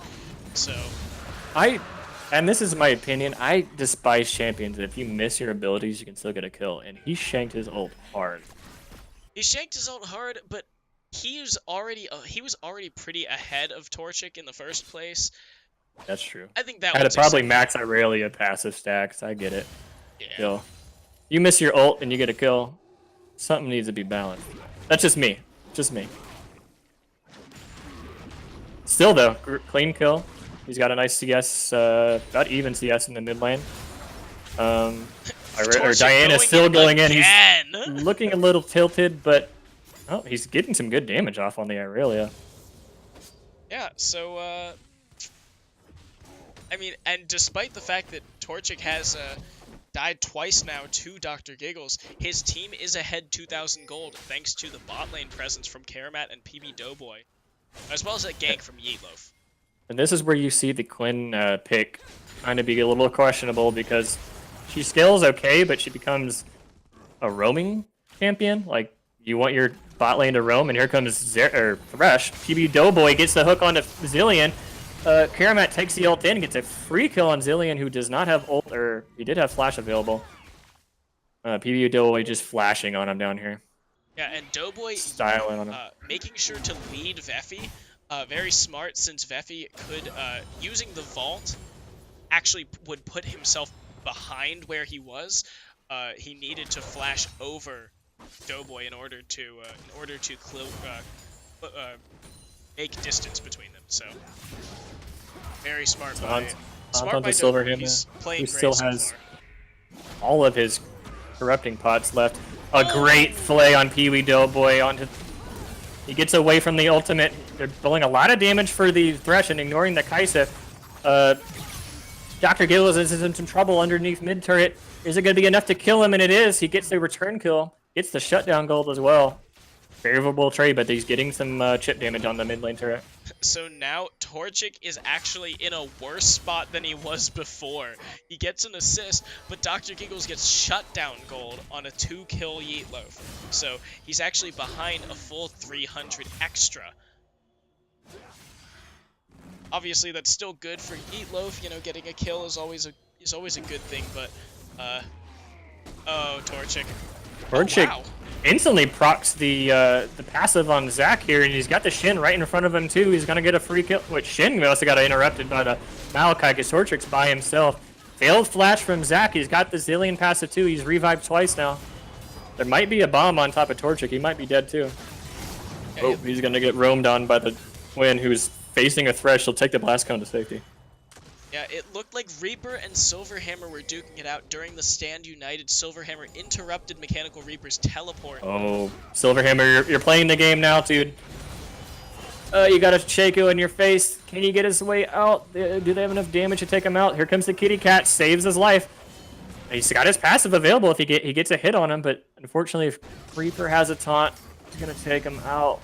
Oh my god, that was a really close fight. Here comes Thresh again, just abusing the champions that don't have flashes. And this See is PB Doughboy can hit it again. Don't hit it, don't hit it. Oh, he goes for addiction, not needed, but I respect it. Yeah, he should have known that Veffy didn't have flash. I'm pretty sure he's the one who burned it earlier. That's sending a message right there, PB Doughboy. He heard me request some hooks. He said, "I need some hooks." And he says, "Hooks, I got you, fam." I don't care if I'm just gonna throw hooks. I don't care if they're good ones. Good damage on the Karamat, who's pretty low. Here comes Irelia, who has ult available and flash. But yeah, you're going to take the Dark Passage out. It's a safety. Yeah, now 10-6 for Landsneck. No turrets yet, but it doesn't matter. There's still 3,000 gold ahead now. And as well, look at the CS difference in that top lane. 103 to 83. Mechanical Reaper is smacking around Silverhammer. Zac is on to Rito Torchic, who is in some trouble here. He has to ult into the Malachi. He's going to get locked down by Twisted Advance. Let's see if he doesn't have flash available. Here comes Zac. He's got to hit the E here. Get the kill over to Aurelia, and they do. Dr. Giggles picks up that kill. Yeah, he did get first turret, though. I think that's worth it. That's worth it for sure. He got 250 gold, probably with the local. Oh, he doesn't even have grasp yet, so... or no, Mechanical Reaper has Spellbook. I keep. Yes. Yeah, and so again, got the 20 CS. We have a 2v2 situation over here by the Rift Herald. They lock down the Irelia. He has to flash away. He gets a nice ult off, deletes the Shaco. They're on to the Shin now. Quinn backflips off his back to stop him a bit. He takes a dark package to safety. Yeah, only Yeetloaf dying, but Yeetloaf dying is a big thing when they're fighting over the Rift Herald. Being able to secure that is a pretty big thing. Oh, here comes Pee Wee Doughboy. He gets the resurrection off on the Zillion here. Diana hits a Q. She doesn't opt to go in. She's in some trouble. She's facing a tank. Hits the Shin ult on top of her. Let's see what kind of work Mechanical Reaper does. He doesn't hit the taunt yet. Gives the kill over. Nope, Shin picks up the kill on the Maokai. Yeah, and now that is the kill onto Silverhammer. He was doing pretty okay in lane at first, but now he is 0 and 2, 20 CS down on Mechanical Reaper. I mean, that is kind of to be expected when you put a... Oh, hits a little Torchic! mini stun. Torchic with the outplay doesn't take the passage. I think he might have autoed the turret there. 1-for-1 trade. Both mid laners are dead. Yeah. But yeah, you start to see those little cracks come through. And a support main goes top lane, has to play into Mechanical Reaper, who is one of the more experienced top laners here. Resh is trying to do his best to. I mean, Pee Wee Doughboy is trying to do his best to keep his team in line here. Seems to be pretty scrappy at the moment. Yeah, this is a very scrappy game. 21 kills by 14 minutes, and only a single turret taken so far. I just see dark passages coming left and right, trying to save the Diana, trying to save his Shaco, trying to save his Kaisa. Yeah, Pee Wee Doughboy's like, I don't have enough cooldown reduction to save all these people. But in the end, they still have a 4,000 gold lead. They have 2 elemental drakes. They got a Kaisa that scales out of control. I think they're sitting pretty. And this is a 5-0 Kaisa, going for that Rage Blade right now. So it's going to be, that's going to be a pretty huge advantage that Snek is going to want to be able to push. And if Doughboy can get here. Oh, Zillion flashes away even though he had Flash. ult. I guess he doesn't want to use his ult on himself there. Probably wants to save it for a... Yeah, plus I think Irelia. at that point, using your ult basically just means, oh, well now they get to group up around me and Ooh, almost took that. Eatloaf taking it so that Hayabusa couldn't get it. Rito Torchic, he's denied it by his own jungler. That's better. Mechanical Reaper is doing well. He does have TP and Ghost available.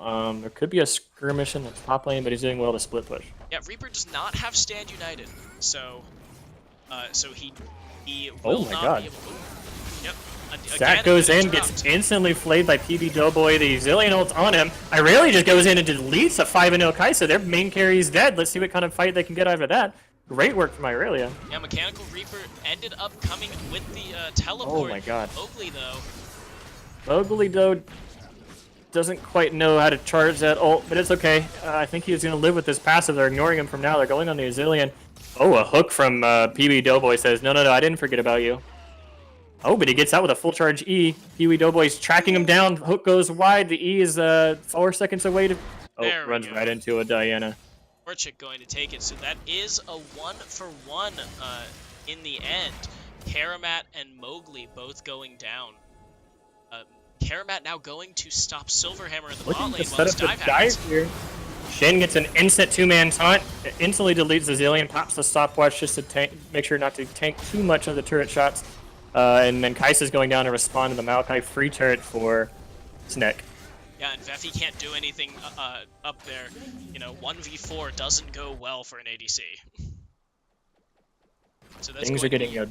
That's going to be a 2-turret-to-0 advantage, and Torchic is here. He almost has ult up. Ooh, and he gets just enough damage to take down the Veffy. Veffy's probably regretting picking the Quinn at this point, but let's see what he can do. Yeah, the Quinn does do fairly. The Quinn does better against ranged champions. Unfortunately, only one. The Karamat's Kaisa is going to be properly ranged. Pee Wee Doughboy, it doesn't really matter whether Resh is getting auto attacks off on. So it's going to be the adaptive helm coming out for Mechanical Reaper. I guess that's for fighting Silverhammer, and then Mowgli with the unstable matter. Yeah, I would assume so.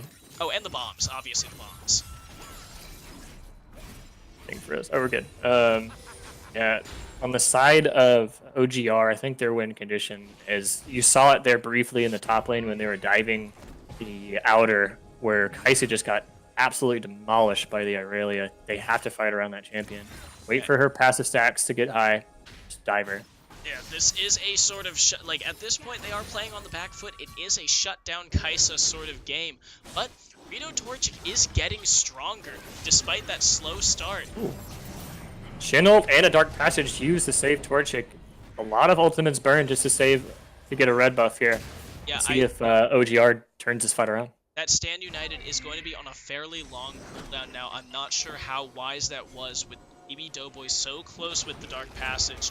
I think it was just a little bit overzealous trying to save Rito Torchic. They did save Rito Torchic, but BB Doughboy with these Dark Passages all game long is constantly saving his teammate's life. They have to do better about not getting caught out. I'm surprised he's not just building CDR items at this point. It's just like, okay, if all I am is a Dark Passage bot. Seriously, just start maxing that ability at this point. Screw the hook, even though I want more hooks. Oh, interesting. He's going to take this fight onto a tanky Maokai. He doesn't have that much MR, though. Zillion ult used for the Quinn to save her life. Here comes Irelia, though. Hits a fatty ult. She's on the Shaco at the moment. Kai'Sa's being ignored. Kai'Sa does get killed by the Irelia. Irelia's doing a lot of work here. Gets exhausted. Zach ults Shin back, who still's got a healthy amount of HP. Diana flashes forward to try to get some Q stacks onto them.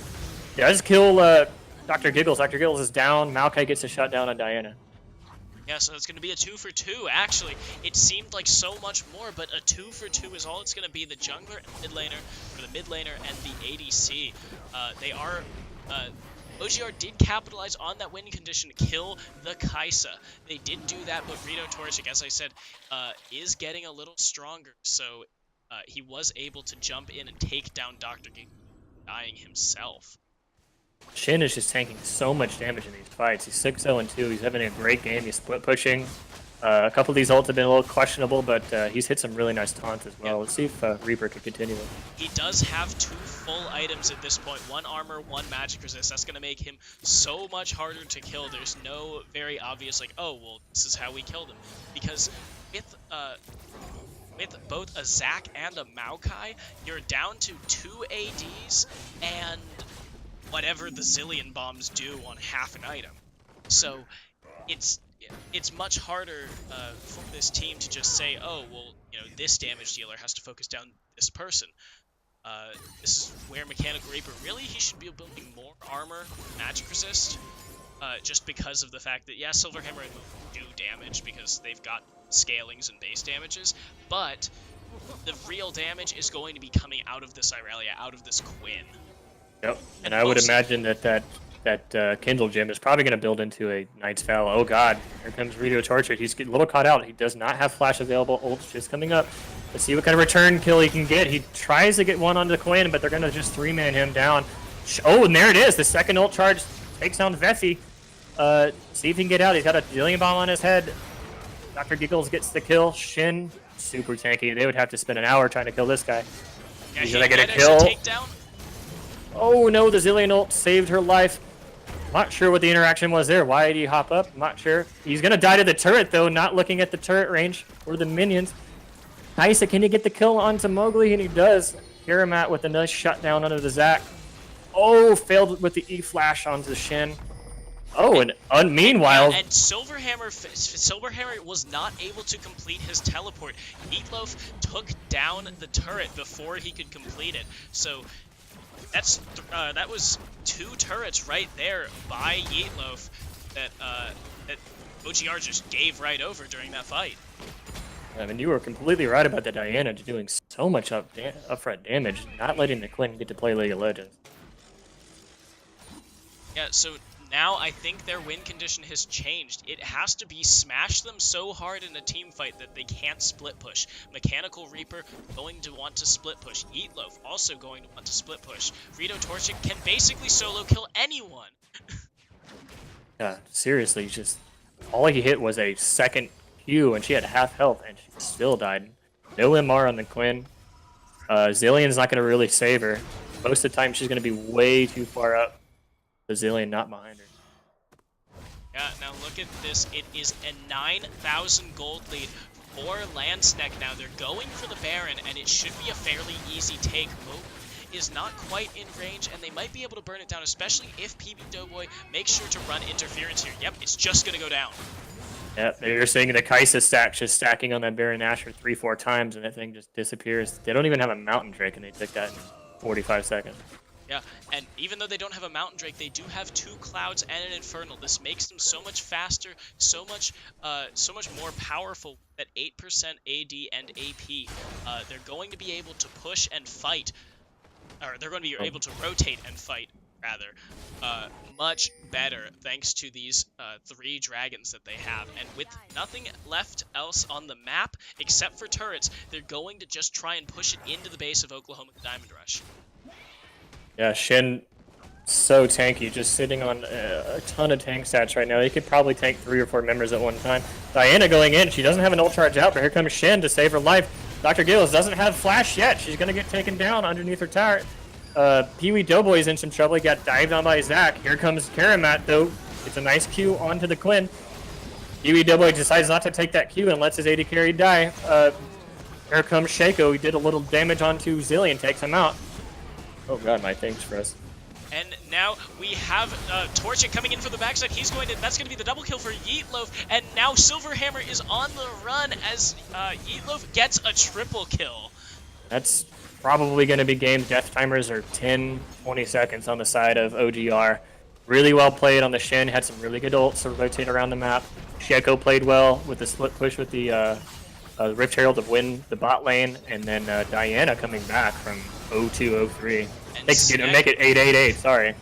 Sneck will be picking up 9-8-8. Sneck will be picking up the Nexus as they go 2-0 in this Super Week.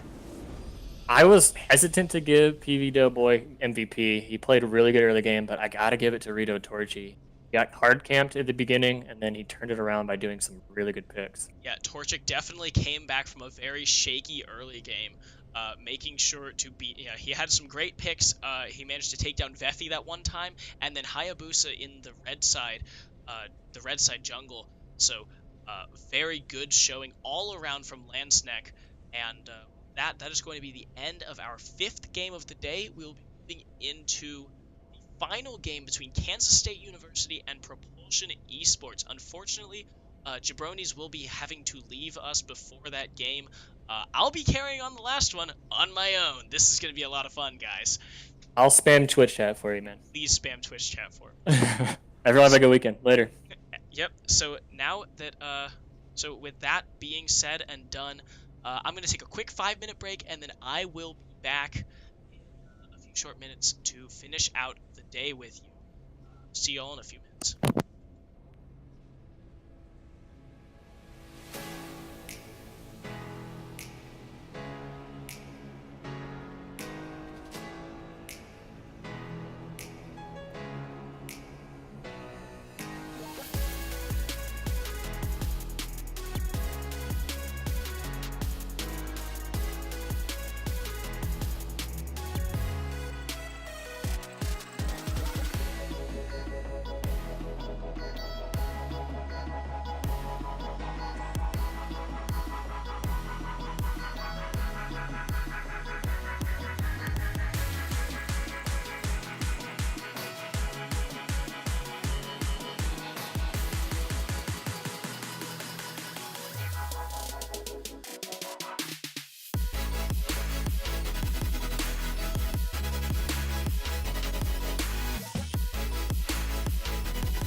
And we are back. And we, by we, I mean me and liposuction liposuction lane, Sorel. What's up, guys? A special guest color caster here, so that I don't have to do this game all by my onesie. That's right, I'm just jumping in. So, would you like to introduce the blue team? Yes, this is K-State V-Team. In the top lane, we have Vibon on Ornn.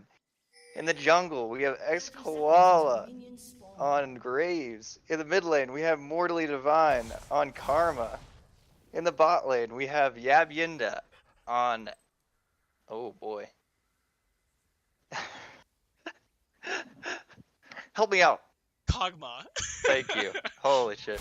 And then on support, we got my boy Lord Care Bear on Morgana. Meanwhile, Propulsion Esports is taking the red side with Moose on Deleuze in the top lane on Scion. Aikido playing Talia jungle. Saber in the lane on Malzahar, and in the bot lane we have Zelced and Randy New, Jin, and Alistar. So, which of these team comps do you like more? I think that K-State really has the team fighting comp. It's protect the Kog'Maw game for them. It's all about Yabyinda in this game. There is some pick potential for the other team, but it should be a good game. If they can protect Kog'Maw, they should win. Yeah, I do think that bot lane seems to go over to Propulsion just because Alistar is gonna be pretty scary for Kog'Maw to deal with. Am I wrong there? Or? You do have the Morgana to help, so if they're quick on the combos, it should be alright, but it's definitely pretty hard to Black Shield an Alistar combo that's pretty quick, so it's really a skill matchup in my opinion. Okay. Yeah, so meanwhile, obviously you're more of a top laner, so this is Ornn versus Scion. What's your take? Ornn one trick? There's much to say about top lane. If both of them are playing well. Whoa! Wait a minute. Yabyinda just gonna go down. The Black Shield not going to come through from Care Bear. So that's that matchup we were talking about. Yeah. Where if he doesn't get that Black Shield off, Kog'Maw's gonna have a real rough game. Yeah. Hopefully, Lord Care Bear's Black Shields are gonna be a little bit more timely in the future, because that could easily go very wrong. K-State. Yeah, definitely. Like we were talking about in top lane. Oh, we got a gank going on. Koala's up here in top lane, so Moose on Deleuze is actually just gonna go down real quick. Yeah, he didn't both flash there, so we'll see if he gets a return gank, but basically top lane, like we were talking about, is just a farm fest. Whoever can scale better. And the jungles can get pretty easy ganks off because you're not going to be worried really about a return kill, typically. So. Plus, Ornn and Scion not particularly, aside from the charge. It's not gonna, exactly. They're not really going to have that much. Oh, but Aikido coming in from the bot side. That's going to be Lord Care Bear rooted up, and he's going to have to flash away. That's Zelced flashing forward. He's going to take down Lord Care Bear. Now Yabyinda for taking on the three of them. He's going to flash away, but Zelced tanking turret shots. He might be in trouble here. That's going to be the teleport coming in from Ebon, matched by Moose on Deleuze. He's going to get knocked up. He's trying to chase down Zelced, but he's actually going to take down Aikido himself. That's going to be the return kill by Zelced. Now the teleport from Mortally Divine interrupted by Saber. Wow, Whew. What an exchange in the bot lane. My goodness, we have both TPs coming in, trying to save their carries. This game is already off to a good start. An important Divine's TP was interrupted by Saber's silence, so he's going to have teleport advantage from that mid lane. Yeah, we'll see if they utilize that. Yeah, the Malzahar, I mean, he doesn't really roam that much, does he? He just kind of goes to fights, or fights come to him. Yeah, and once he hits 6 here, we'll have to see what they do in the mid lane. Once Malz hits 6, it's really easy for junglers to just come mid and get those ganks off. Yabienda actually caught Randy Newman, gonna flash forward, and that's going to be the kill. Yabienda rather going down again. 0-2 now. Yeah, this is getting dangerous for K-State. It's not looking good in the bot lane. Kog'Maw will scale, but they really need to stop dying to allow that to happen. Now Moose forced to flash away from Mortally Divine's tether. So this is already a pretty eventful game. Yeah, both teams really want to fight. Yeah, out for blood. So, were you privy to that conversation last night? I was adding some fuel to the fire after this series last night, but it was all in good fun, I think. Yeah, Vivon said some things that I don't think Propulsion liked very much at the end of the third game, but they did have a rough time. After this first game, the series did go to 3, so I think Yabienda didn't play in the next 2. So. Oh, so it's a good thing that I got this one. They actually have their full roster. Yeah, he DC'd in the second and third game and couldn't get his internet back, so they actually had to find a sub for the next 2 games. It's unfortunate. Yeah, I think that was part of the frustration from last night. Yeah, it just all happened to come out in the general chat, right?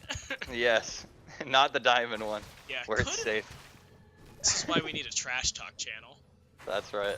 We have one in League KC, and oh, there's the Black Shield coming out. That was a nice Black Shield from Lord Care Bear. It's gonna be the engage. Oh, wow! That Care Bear just goes down immediately to the Unraveled Earth. Yeah, I don't think they were expecting the Talia gank there. Yeah, that could have just been fine for K-State's bot lane if it were only the 2 of them. But with Aikido showing up, it was definitely a much harder fight than they anticipated. Yeah. And without that Black Shield, it was really easy to kill the Morgana off. So now it's 2-5, 1,500 gold for Propulsion. So do you think Zelsad's going to be able to translate this onto the rest of the map, this team? A Fed Jin, it feels so bad to play against, especially now that he's sitting on that Storm Razor. Those 4th shots are going to be coming through so hard. We'll see if he decides to move to mid or top, but they need to get that bot lane tower first. We'll see what they do with that, if they decide to rotate after that. Yeah, if they're able to keep getting these picks like they have been to the bot laners of K-State, I think it's going to be a lot easier to get that turret just on your own rather than needing Aikido to come back down and help siege it or something. Definitely. What is surprising though is for all the kills that they've gotten in bot lane, they don't have a ton of turret damage on this bottom tower. So sometimes that could be good for you because you can keep just killing the bot lane over and over, but at some point they're not going to be worth much gold and you need to start converting into objectives.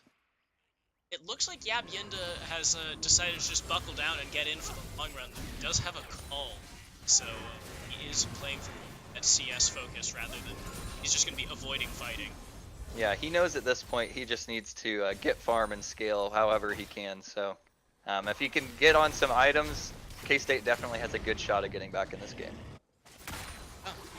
The interesting, there wasn't much of a CS lead in the bot lane until very recently. Here they go again. Aikato's here. That's going to be the flash from Yabienda, and that's the curtain call coming out. He's going to be trying to hit Lord Care Bear. That's going to be the 3rd shot, and the 4th doesn't quite come through. And he almost gets a return kill on Akato there. Lives with like with less than 10 HP. Saber flashing away from Koala's gank. Aside from that, he's going to be entirely fine, not even using his nether.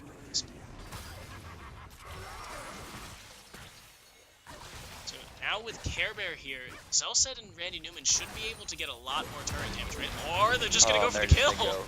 Straight onto the kill. It's so easy once Alistar hits that level 6 to just pop the ult and dive in. Oh, that's the knockup on Moose on the loose. Let's flash forward. He's going to be knocked up. Vibon taking turret shots. Moose on the loose. Looks like he's going to be able to get away. And neither of them have their cooldowns left. The camp is on in the bot lane. Randy Newman's tanking though. Koala is going to take down the support of Propulsion. That's going to be Zelsa taking the kill, and now Saber is here. They shut down XP Koala. KP X Koala. Yeah. But Zelsa dies. I mean, that's pretty good. You've got 3 kills on the Graves. That should help delay the game to get Yabyenda onto some items. Hopefully he can transition that lead and start getting some kills elsewhere as well. Yeah, and that was pretty big that the shutdown came out for Jin. So that's a fair amount of gold. Isn't that like 900 gold right there? It's probably pretty close to that. With 6 kills on you, Yeah. that's quite a bit of gold coming out. Ooh, that's the knock-up on Moose on the Loose. Going to be forced to flash away.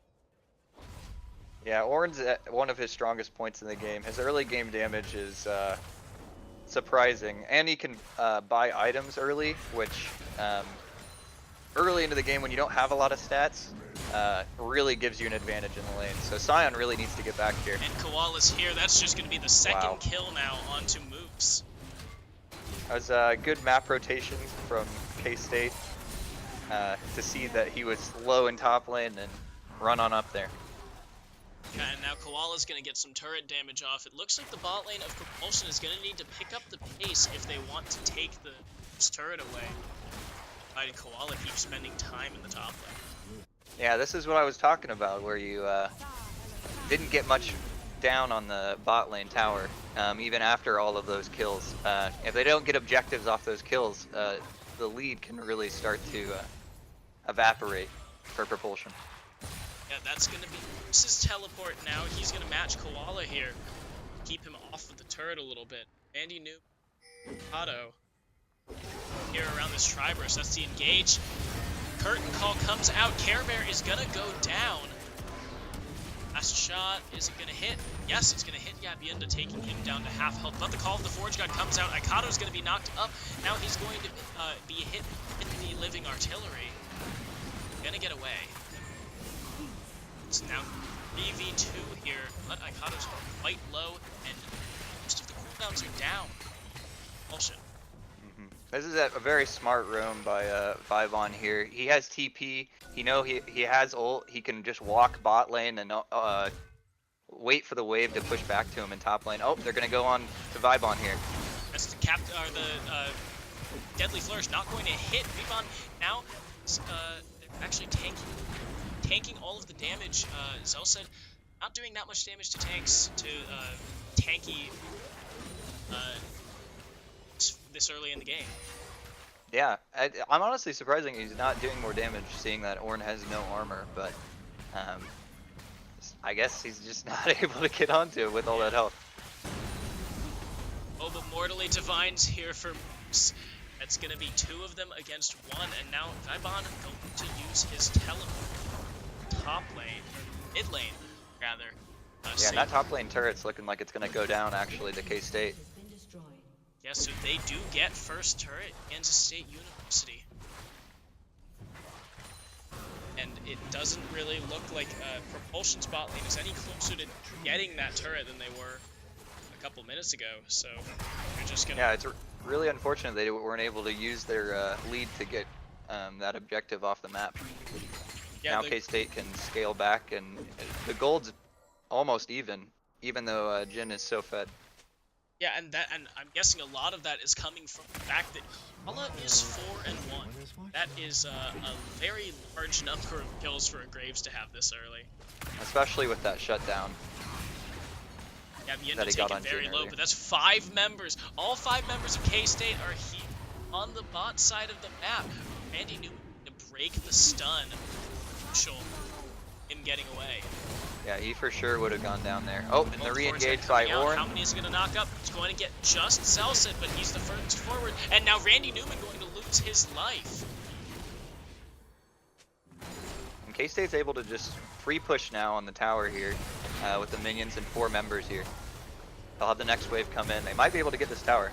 Yeah, Saber is coming down as well as Moose on the Loose. Moose on the Loose has his devastating charge, so... Looks like they'll just back off. Back off. Now Yabyenda and Saber do out here under the turret. Saber taking a little chip damage. Yeah. Yeah, Abunidal will have to be careful here. He's down 3 levels, but he's just wants to get this farm in the mid lane. So that's what he's looking to do, just farm up. He's not even on his Winsu's Rage Blade yet. Yeah, he still needs. What's it? Yeah, he's only got 900 gold in the bank for that. He's gonna need about 400 more. Now Aikado barely getting away from. Does not have. Oh, he's gonna be knocked up, suppressed, knocked up again. He's gonna be taken down. Divine and Yabyinda not able to do enough to stop their jungler from dying. Wow. Yeah, and that's a shutdown also coming through. So that's some good gold back that Propulsion really needs to start taking these objectives. Yeah, that was a 4-kill shutdown, so that is pretty good. We've got Infernal Dragon coming up in 45 seconds, so we'll have to see if the teams start prepping for that, start getting a team fight organized. Yeah, and with the only other thing right now being the top side, the Rift Herald and the top lane turret that Propulsion wants to take. I'm thinking the Dragon's going to be a pretty juicy prospect. Though, yeah, they might just try and catch Vebon. He's going to be knocked up. He has his flash, uses it to get away, but now he's stunned. Curtain Call comes out. He's going to be taken down by Zelset. Looks like that's going to be a free Rift Herald for Propulsion if they decide. Yeah, they can choose what objective they want here with Ornn being down for 25 seconds. Looks like they're just heading mid, rotating bot to this Ocean Drake that's up. They're going to take their second one of the game. Oh, I misspoke on the Drake choice there, but we got the Ocean. That'll be real nice. That'll be their second Ocean Drake of the game. So you start stacking those Ocean Drakes, those late game team fights, really, you can just back off and heal. Yeah, now Koala jumping into the middle of them. Randy Newman going to knock him up. He flashes away, but he's going to be taken down by the Malefic Visions. Randy Newman so low, but Yabyinda can't get the kill. He's suppressed. You really have to wonder what Yabyinda was doing there, trying to walk into the 4 members there with no items, but I have to he's imagine, not worth a lot of gold now. Yeah. So I have to imagine at that point, he's just saying, I need a kill, guys. Give me the kill. Aikado going to get stunned, knocked up by Vebon, and he is going to go down. yeah, that's a good return kill, and he gets a little bit of a shutdown on that as well, so he got 600 gold. They're going to re-engage here. That's the call of the Forge God, forcing the flash from Moose onto Loose. Oh, but that's going to be the kill by Zelset. Lord Care Bear going very low as well. Zelset, he's very low, but I think he's still fine, provided that Mortally Divine doesn't hit him with a good shot. Yeah, they might just try to reset and look to fight around this Rift Herald. They yet definitely want to use Jin's lead here. In a 5v5 team fight, there's just no way that K-State wins right now.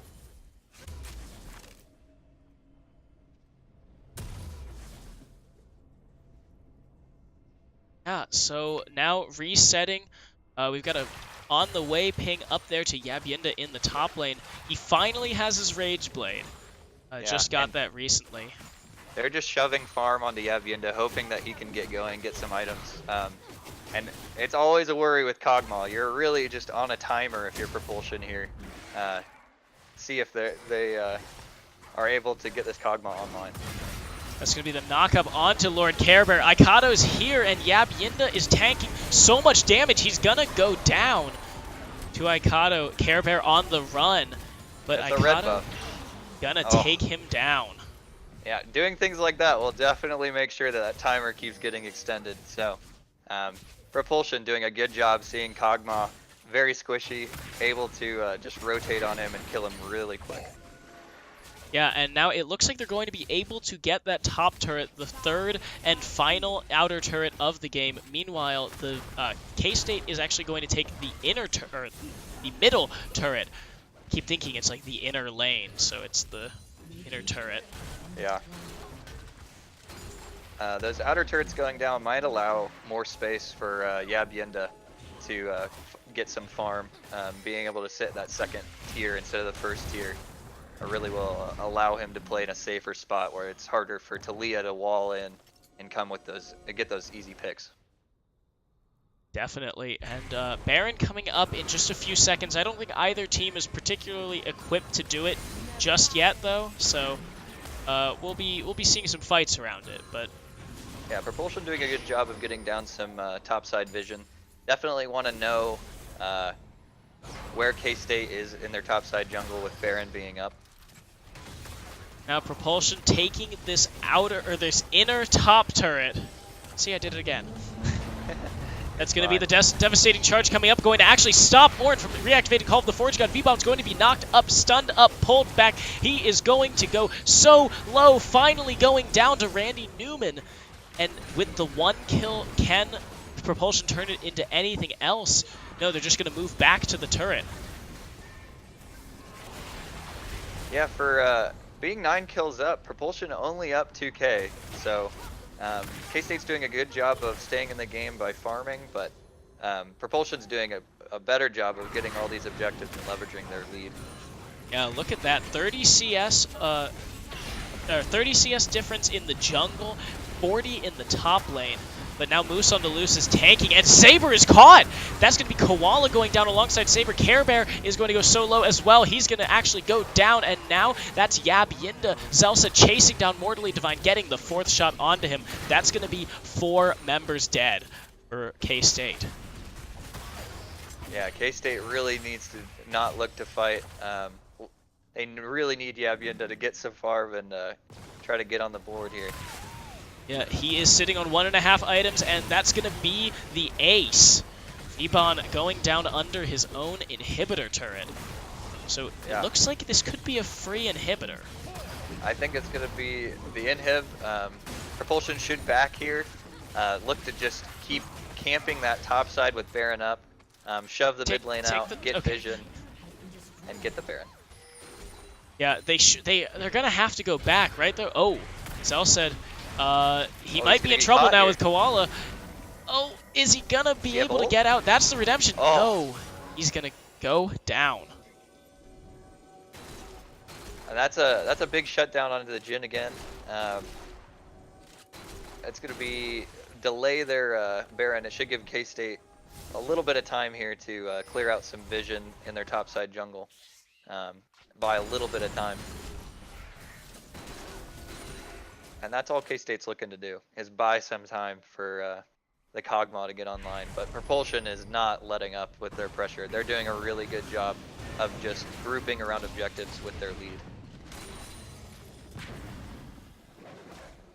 Yeah, and with this Dragon coming up in 10 seconds, looks like an Infernal. So K-State is grouping around that, making sure that they let it be known that they want that. Saber, ooh, so much damage. Taken down to almost a 3rd health. But those mantra Qs will really hurt. Yeah, Mortally Divine chunking out the mid laner of Propulsion, but ooh, the steal! Koala takes it and saves, runs with his life. Great yeah, he's able to smite. flash out there. That's a big cooldown. They know that now that he can't flash it and steal Baron. So yeah, they could. See if they could use that.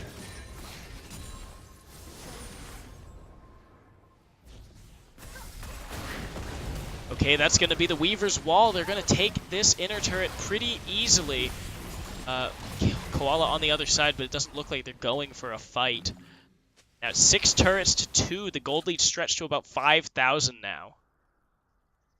Yeah, Propulsion is really starting to push their lead. We'll see if they can turn it into a Baron objective. They really want to look to end this game as fast as possible. Because if Kog'Maw can get online, anything's possible. Yeah, Kog'Maw has the wit's end now. If he gets the... I think it's when he gets the Runaan's is when he gets really scary. Yeah, once he gets his 3rd item, K-State can start to look to team fight.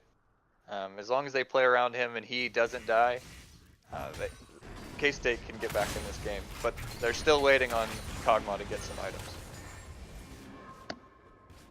Yeah, it's again really interesting to see Kog'Maw in this type of meta. You know, such a early fighting focused meta.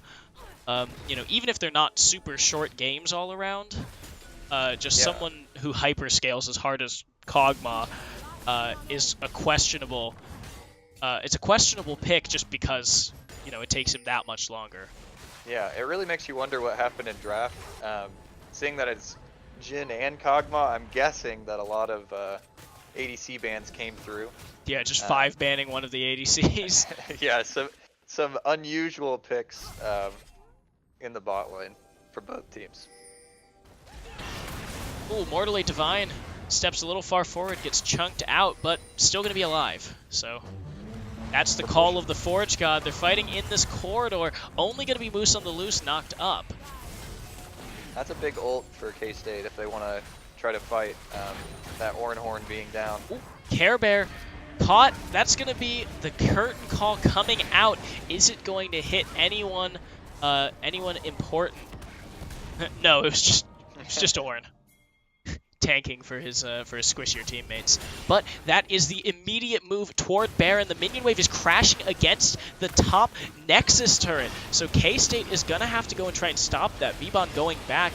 And now the redemption coming out. They know, will Koala be able to steal or will they take a fight? That's going to be Yab Yinda caught in the edge. He's forced to flash over the wall, chasing down Mortally Divine and Care Bear. The KSU is split. Moose on the Loose going to slow but not knock up Divine. He's going to keep running. Zelset flashes forward. That's going to be the Weaver's Wall coming out for Aikado. Can't quite pick up Lord Care Bear. And now Koala is chasing down Zelset as well as Saber forced to flash away. Randy Newman going to go down.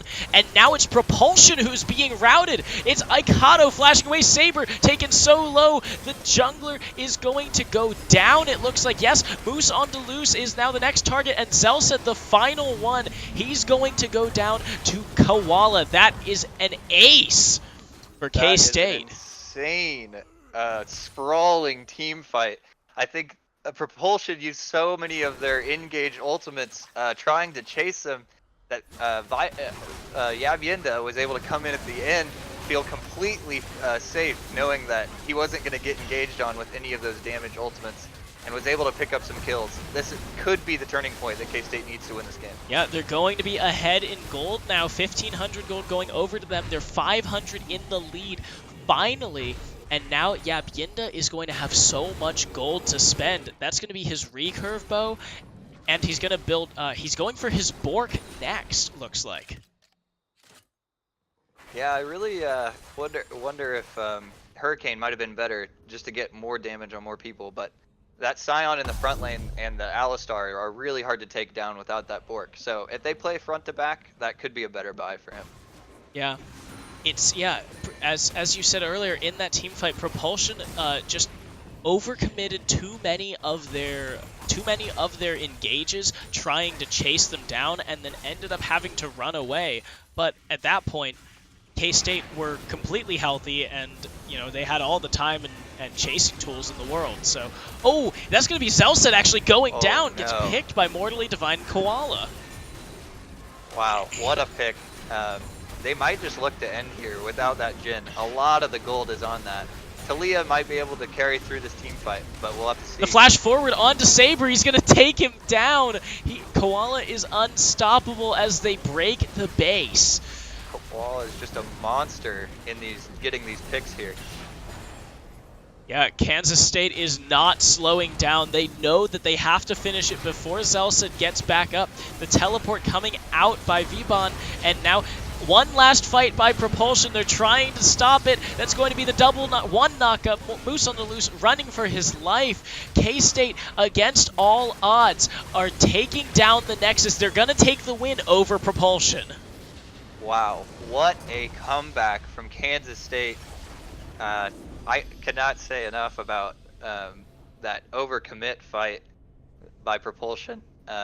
Leaving that Baron up after they committed all those ultimates allowed K-State, after acing them, to get the Baron and just push it down for the win. Yeah, Propulsion seemed hesitant to get the Baron. They kind of danced around, just going for it, and it finally came back and bit them. Kansas State taking from behind victory against Propulsion Esports. So that is our final game of the day. We're not going to do standings updates because 2 teams haven't even played yet, so it doesn't really matter. We will do that on Sunday, and that is when we will be officially kicking off the playoff race because we're in the final couple of weeks here for Diamond. That will be on Sunday after the stream Sunday. So Yeah. thank you very much for joining us today, Liposuction. Pretty good cast. Yeah, for your first time, that was really good. Thanks for letting me stand in and just jump on the cast with you. I didn't want you to be all alone on this last game, so. It would have been kind of sad watching me try and solo cast it. So thank you very much, and that is that is the stream for today. We'll be back tomorrow. Meristematic will be back in the morning with Gold Noxus. I'll be back in the afternoon with Gold Demacia, and then, or actually no, we're doing cross conference this week, so we'll be doing cross conference matches all day. Then on Sunday we'll be back with the other half of Diamond Superweek. So again, thank you, Liposuction Lane, for joining us as a special guest caster, and we will see you all on Sunday.